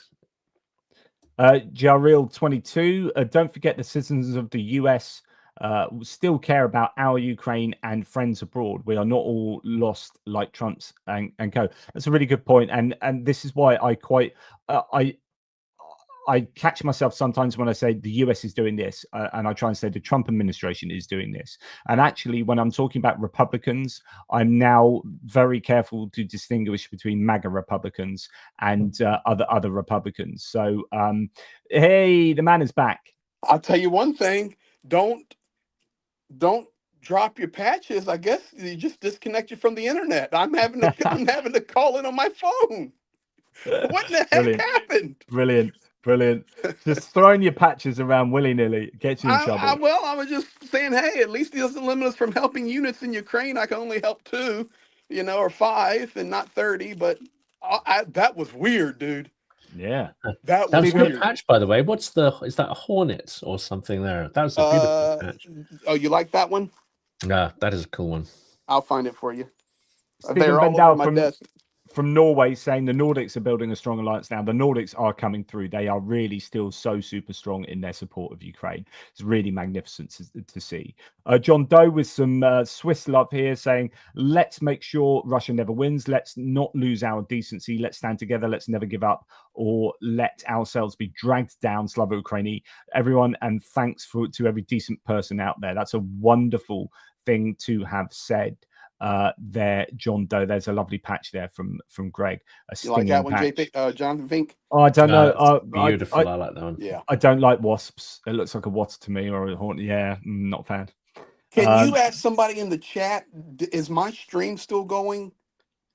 Any of my moderators just typing? I can't see any. I lost everything. Like. Good point. We still got enough people in watching this to suggest that they are still there. Yes, okay, it's still great. going. Some says it's still going. Thank you. So just a few more now. Try and race through these. Terry Ralph, thank you so much. That's really, really generous from ATP there. F Oink Putler is using allied leaders as human shields. Yeah, that's interesting. Yeah, good point there. Have faith in Zelensky, says Daddy Jim. He has a handful of aces. Let's hope so. David L. Says Trump could easily share a couple hundred Bradleys and other drawn down equipment. I've written to my representatives, but need to write to many more. Yeah, absolutely. There's so much it could do. Haji for Silicon Curtain, 5 gifted memberships for Jonathan Fink. Showing some love there. And incredible generosity from Julian Roster, trying to contribute to Cards for Ukraine, but having issues. I'm in the Fink camp. All laptops are total bastards. Please add.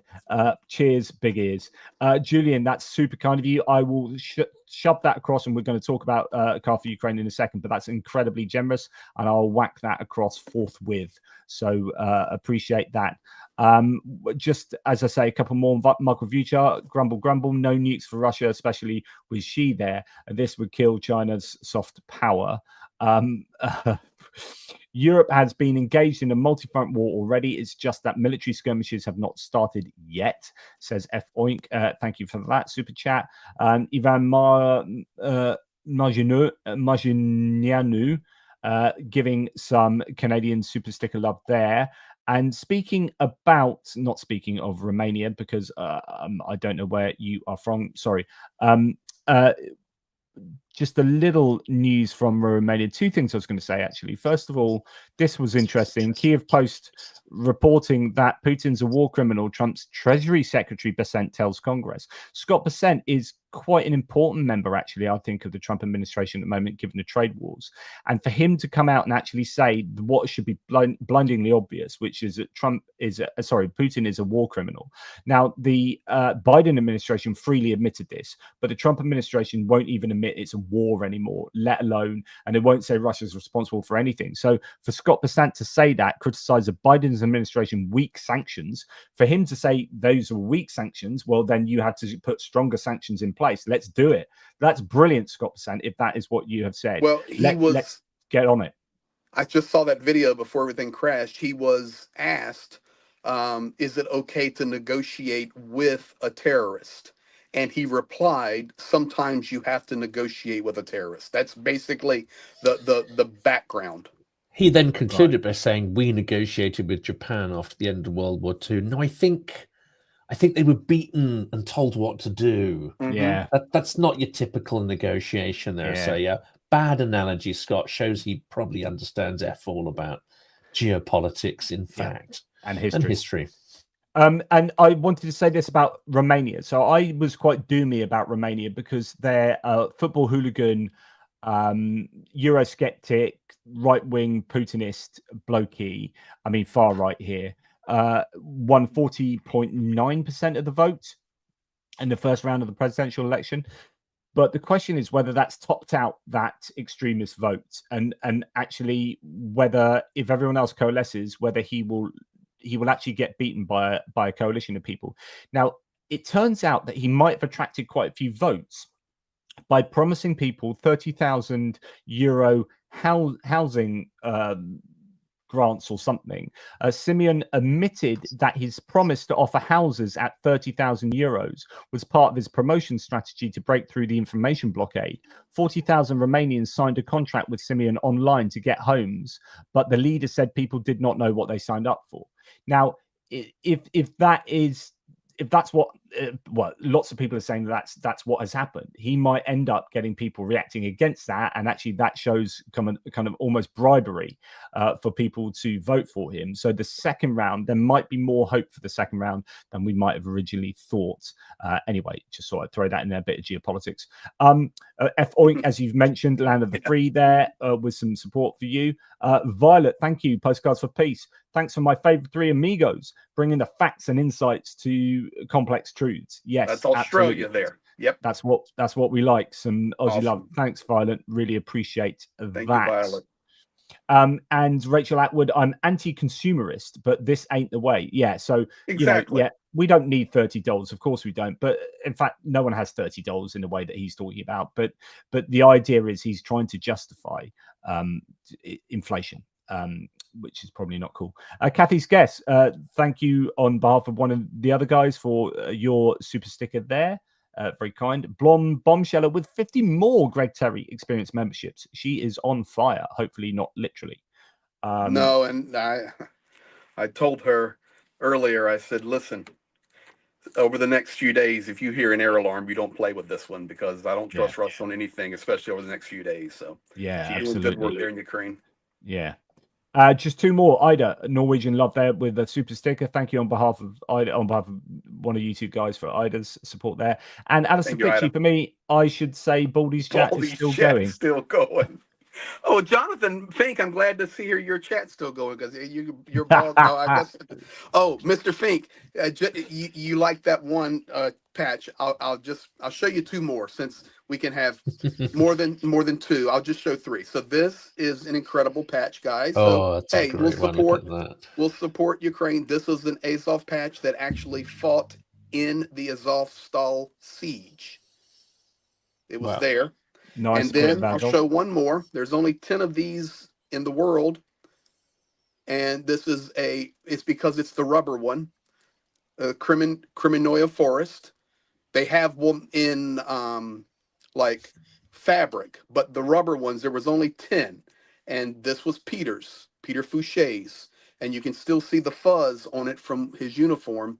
And he pulled it off. He says, listen, Greg, there's only 10 of these, and I don't need it. You need one of these. And so it's a very, very special patch, a couple of special patches here, just to encourage people today on who you're helping and how you're helping. So thank you, guys. I'm going to get, I don't know quite where to hang this at the moment, but I'm building up my patch. I love display. It, JP. And we've got a bit of ATP NAFO, Rick and ATP, Rick the Ukrainian and ATP NAFO, Rick's one there. And then we've got Car for Ukraine, Jigger's Paw, and then all my ones up there that you can see just up there as well. So we're gonna get a flex from Fink. We're getting a Fink flex. Fink, right, Mr. Fink. Can I just say, there you go. Nice. Is that yours? Oh, I love it. Can you send me one of those if I donate something to you? I'll unmute myself. I'm getting them manufactured right now, so I don't have any. This is a sample one. This is a special one. I got this at a drone company that came over. And they said this one's rather rare, but thanked us for putting on the event where they managed to raise $15,000, I think, to get new drones. He's got one. He's got the same one. Similar. There you go. It's a similar one, but slightly different, like iteration. We got one from JP Lindsley. I've got one of those. I've got that one. It's Rick. You know, we got one from JP Lindsley. I've got the back Correct. of So mine. we're just having fun now. Jonathan, I got the back of mine, but the front's disappeared. Like it was not in my case. Oh no! So I don't I've got suppose you've two of them. I think. Have you got two? I've got two or three of those. Yeah. If I can I catch one off you? Can I do that? I'll give you my address. If you and I'll give you a donation. Yeah, that's look one. at that. I really liked it. I like that one. Knit Ivan made. He's I reckon brilliant chap. I reckon you've nicked mine, but there you go. And right. Yeah. Yes. Yeah. That's that Jigger's Paw. That's a silicon one. This one was in the battle worn in Bakhmut, third assault. And you guys heard of Da Vinci Wolves? How famous they are? Yeah. This is from the commander. We were helping getting into the east. He pulled it right off his uniform. His major. So Greg, you're with us now. And so some real special ones, real special ones. But hey, you'll have the absolute ton of them. You will. That's the quality, though. You know, we're having a little fun here. We've had a great conversation for an hour and 50 minutes, but I think it demonstrates to people on all of our channels. You know, we got relationship with these guys, and we love these people, and we fight for them, and together we all do our parts. We all do our parts. And I'm just grateful that we're all on the same team, and not even a team, just feels like we're family. And I'm so appreciative to be a part of the big family around the world. Well said. Yeah. Well said, my man. Yeah, definitely feel that too. A last minute super chat there. Matt Leach Music, new microphone fund for Pastor Greg.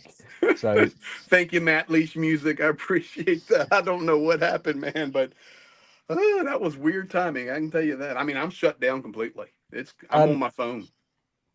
There was just a couple more things I was going to add into the conversation just from what I'd laid up. One is a full-scale war between India and Pakistan may disrupt Ukraine's access to military supplies. So a lot of there was talk that actually Pakistan only has 4 days of artillery ammunition because they sold most of it to the Czech initiative to go to Ukraine, right? So actually the war escalating in that neck of the woods, according to this expert, could have an effect on Ukraine's supply of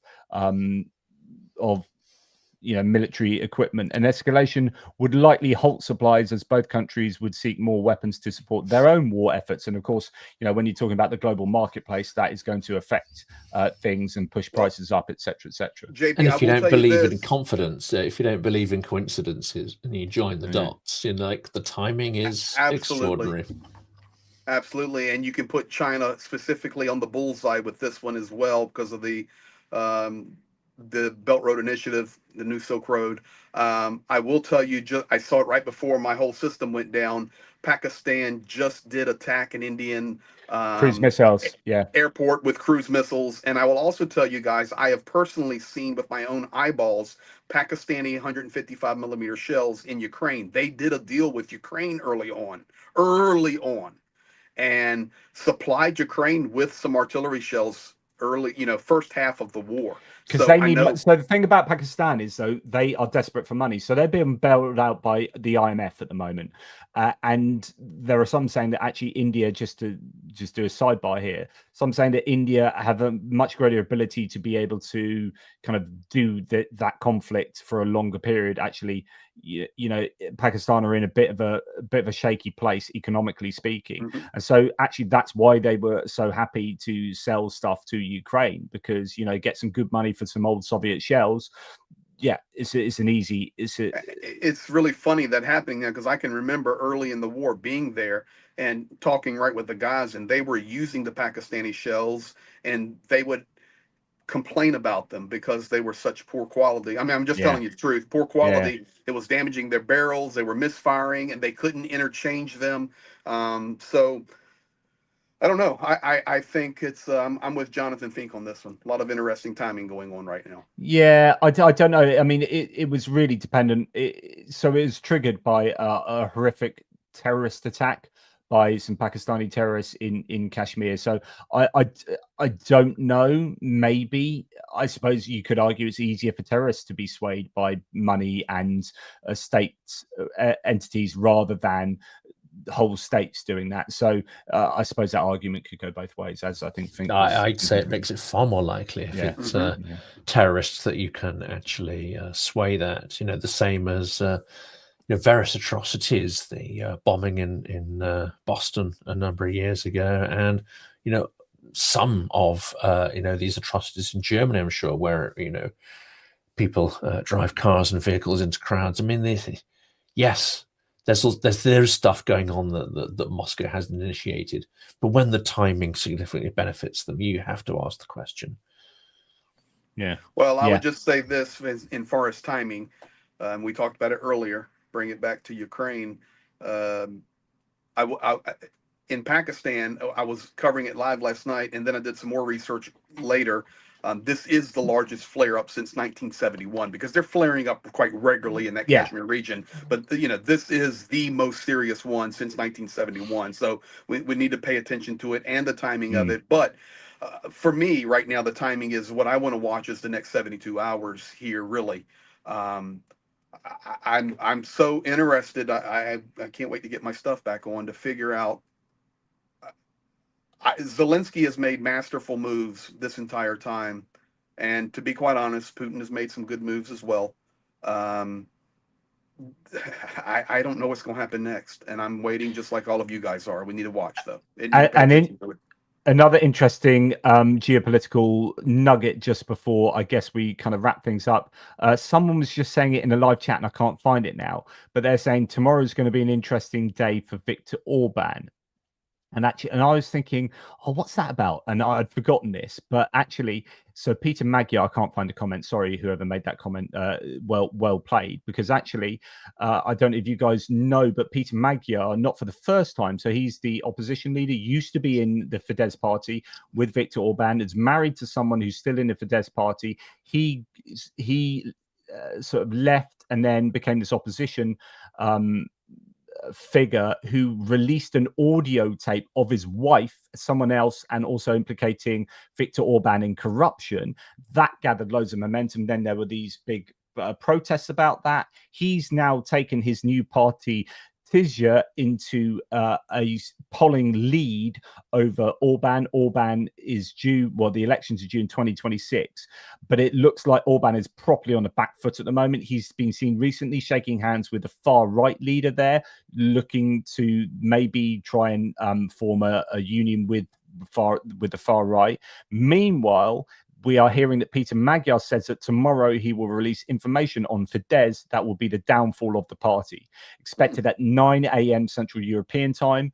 We are publishing evidence that will make it clear to everyone that Viktor Orban and his family have been lying for years. There's also been a set of sort of documentary, but one major documentary coming out showing the sheer wealth of the Orban family.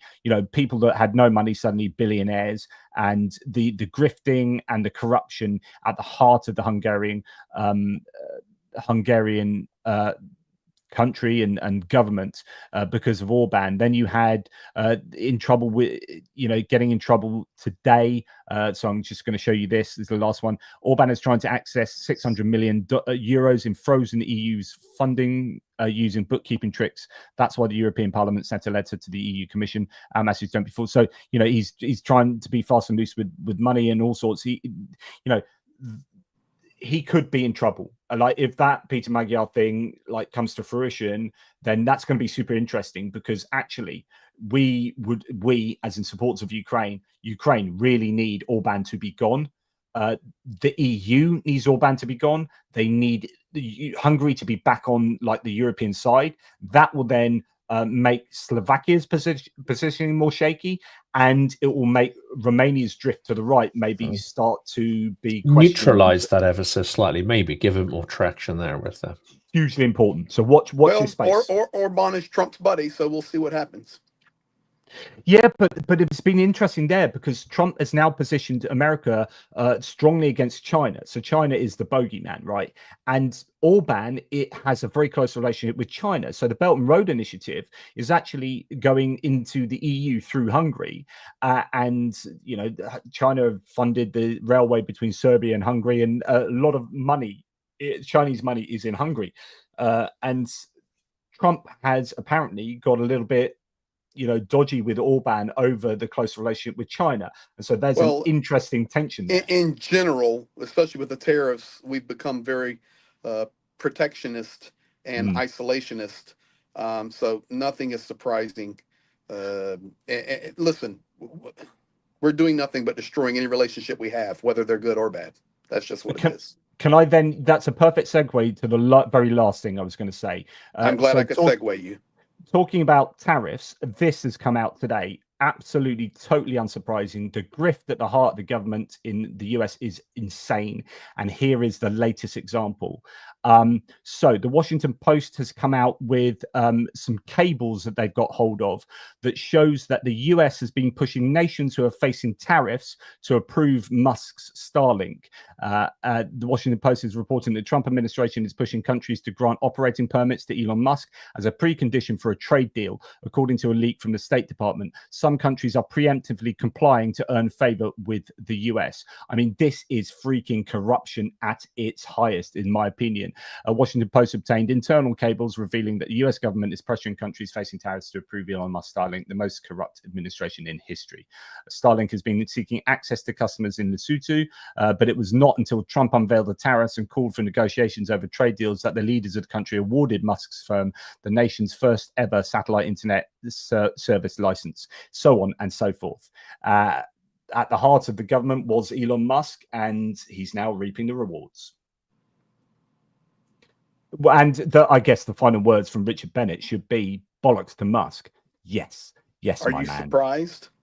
No, completely unsurprised. Totally 100,000,000 gazillion % unsurprised. It's the big "I told you so," isn't it? Really. Listen. Here's all I'm going to say.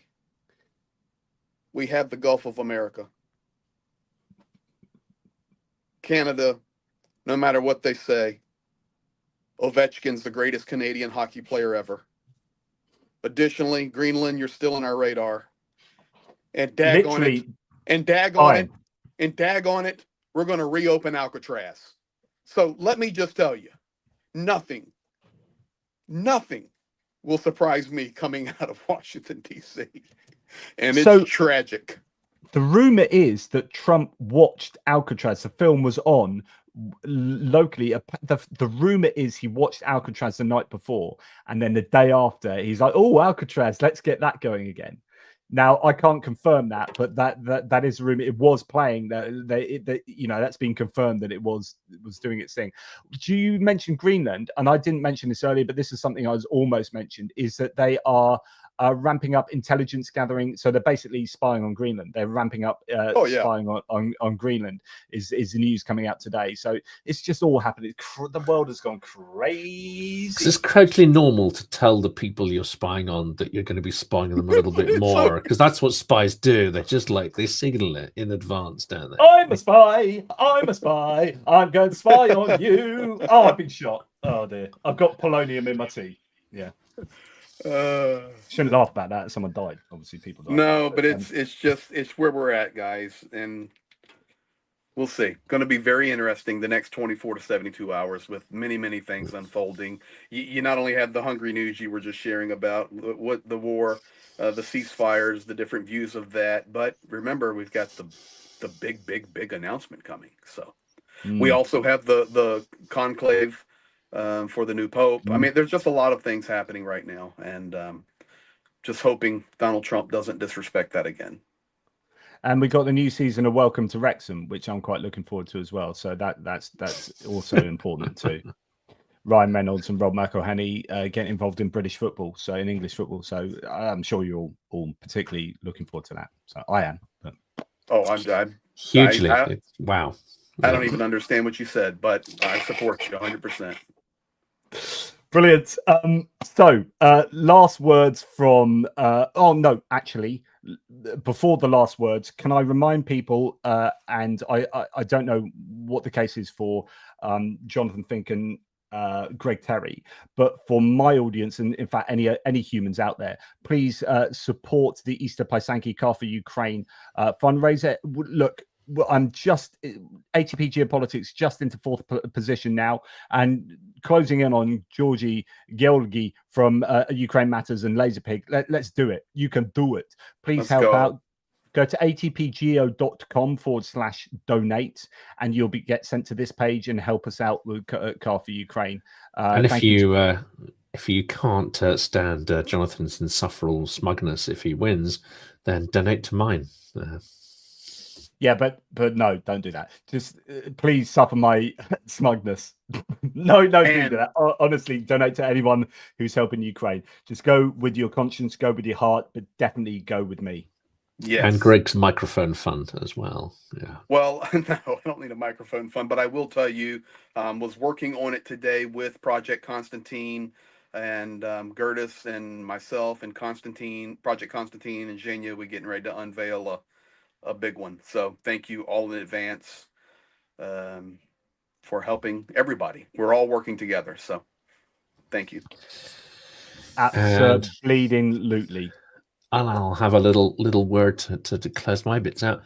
Just finished recording an interesting conversation with Constantine. I know they're all relatively interesting. I'll try to whack my microphone.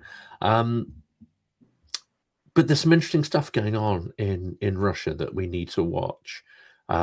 Yes, they have a severe financial crisis. Yes, their projected budget deficit this year is actually more than the liquid funds they have left in the sovereign wealth fund that they can access. Yeah, there's some I reported big that things the other going day, on yeah. there. But it's bigger than that. It's bigger than that because they're on the cusp of potentially freezing everyone's private accounts, private funds, and then exchanging them for shares in Russia's military industrial complex and extraction industries. Now, that might sound like a nice idea, but Constantine came to the conclusion that what we're seeing is the third great enslavement. It's serfdom 3.0, converting the entire Russian population into resources of the state to dictate exactly where they live, where they die, what they do, from cradle to grave. So this is a theme I think we'll pick up in another discussion with Jonathan and do a bit of prep on that. But I think we're seeing a historic move, not away from war, but headlong into turning Russia into a military camp. This is what Nabiulina, the head of the Russian central bank, was saying in November. So she said that in, I think she said March time, we could be freezing people's current accounts and blah, blah, blah. And everyone cacked themselves and then they kind of denied it. But obviously, Constantine's saying, no, it could well be on the cards. Taking a step closer, yeah. Thinking. And they found this little convenient vehicle of, hey, we're going to exchange all your money for shares in this wonderful economy of ours. But yeah, you have to go and fight and die to protect it. So that's the small print bit. But we'll pick that up because I think it's has big implications actually. And looping back to that conversation, we got a little bit under the collar. I mean, it should really be a wake-up call for Europe and everybody else to really tool up for what's coming because it's only going in one direction. This is our long goodbyes, and I'm sorry it's my fault. I'm trying to let us say goodbye. But I think Europe, so I think we have woken up, and it's just democracies. It's the difficulty of trying to mobilize militarily within a democratic framework. And I think we've woken up to the current crisis, Jonathan. We've woken up to the current crisis that's before us. We've not woken up to the crisis that's just over the horizon, I think is what I'm trying to say. It's far bigger even. I think that there's a challenge to democracy. I think the biggest crisis facing us all, and we can see this in the US, where you think all the checks and balances should be in place, but actually they seem to be deconstructed fairly quickly without too much effort from the Trump administration, which shows us how delicate the institutions that we have that we think are unable to be taken from us, how close we are at all times to a complete destruction of our known society. Like we take for granted how because we've had this for 80 years now, how safe and how well grounded our democracies are, but they are so fragile. And it's at times like this that you realize how fragile they are when you see things happening. Like with regard to war, obviously, you know, the assault on a democracy of Ukraine, and then you see a kind of a movement towards autocracy in the United States, which is supposed to be this beacon of freedom and democracy, and then you see the EU struggling, and we see Russia feeding all of these problems around the world, and yeah. So I think, well, you lead me into the only thing that I would say in regard to both, and I love watching you two guys banter back and forth, but in regard answering both of you, Russia has been preparing for this for decades and decades. Yes. And the rest of the world is trying to play catch up. It's hard to catch up when you're already starting 5 moves behind. So that's the challenge of it, to be quite honest. And if anybody thinks they haven't been preparing for this, then, you know, we'll be glad to talk about that more in other videos and resources. But they've been preparing for this for decades. Hey, Papa Dutch. Yeah, Operator Gregski. Yeah, I'm thinking I'm going to go perm my hair. I'm going to go give myself a perm. You know what a perm is, Johnny? Yeah, let's not talk about hair. I'm hiding it, right? You curl your hair. I know very well what a perm is. Okay. I was around in the 80s. Okay. In fact, one of my friends just got her hair permed. Sorry, this is not relevant at all, but one of my friends, really, really beautiful woman, see her on Facebook all the time as a friend that I knew when we were sort of 17, 18. And she's just fully got her hair permed in like I was saying the other day, like there was someone that came up on the screen, who on the Alexa screen I've got, who is a modern singer-songwriter, and he's got a moustache and a mullet, right? I'm like, what is going on? Why is it like, I remember the 80s and that was just so not cool. And now moustaches are cool again and mullets are cool again. And my kids are asking to get mullets. And I'm like, we took the piss out of people with mullets like before, and now why are mullets cool? Why? Anyway, like, I just don't understand. So permed hair, mullets, and moustaches are all back in. I think personally, and I think all of you should agree now that Greg has joined us, that bald heads, like just people struggling to have hair on their heads, is cool. And that's all we need to remember. Anyway, good night. Let me do this. Come here, son. This is my son. And so, as you can see, he's got the mullet. This is it. Here you go. God damn it! Come on, even when I got the light. Look at that mullet right there, son. And he's shaking it. He's shaking his mullet.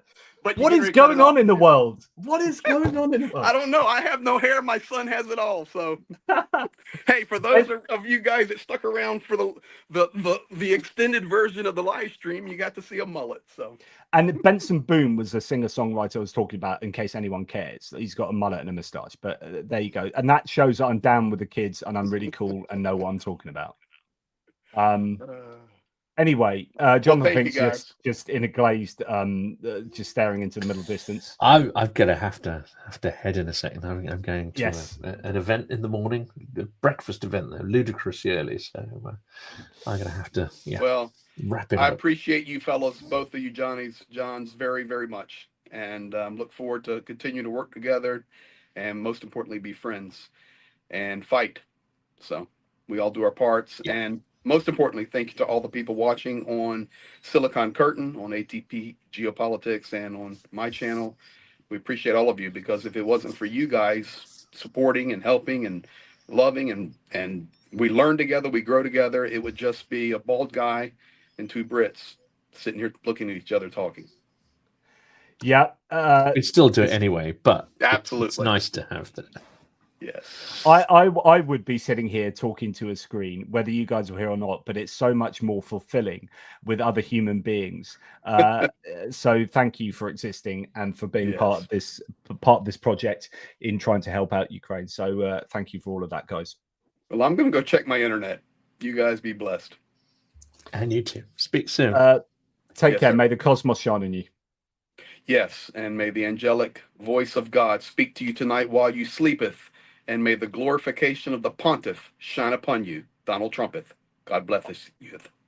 Oh, I might be snoring too loudly to hear Catch you all later. that. Though. Thank you Take to all the care, y'all. moderators, everybody. We appreciate, love all of you guys. Be blessed. Big love. Thanks, mods. Thank you.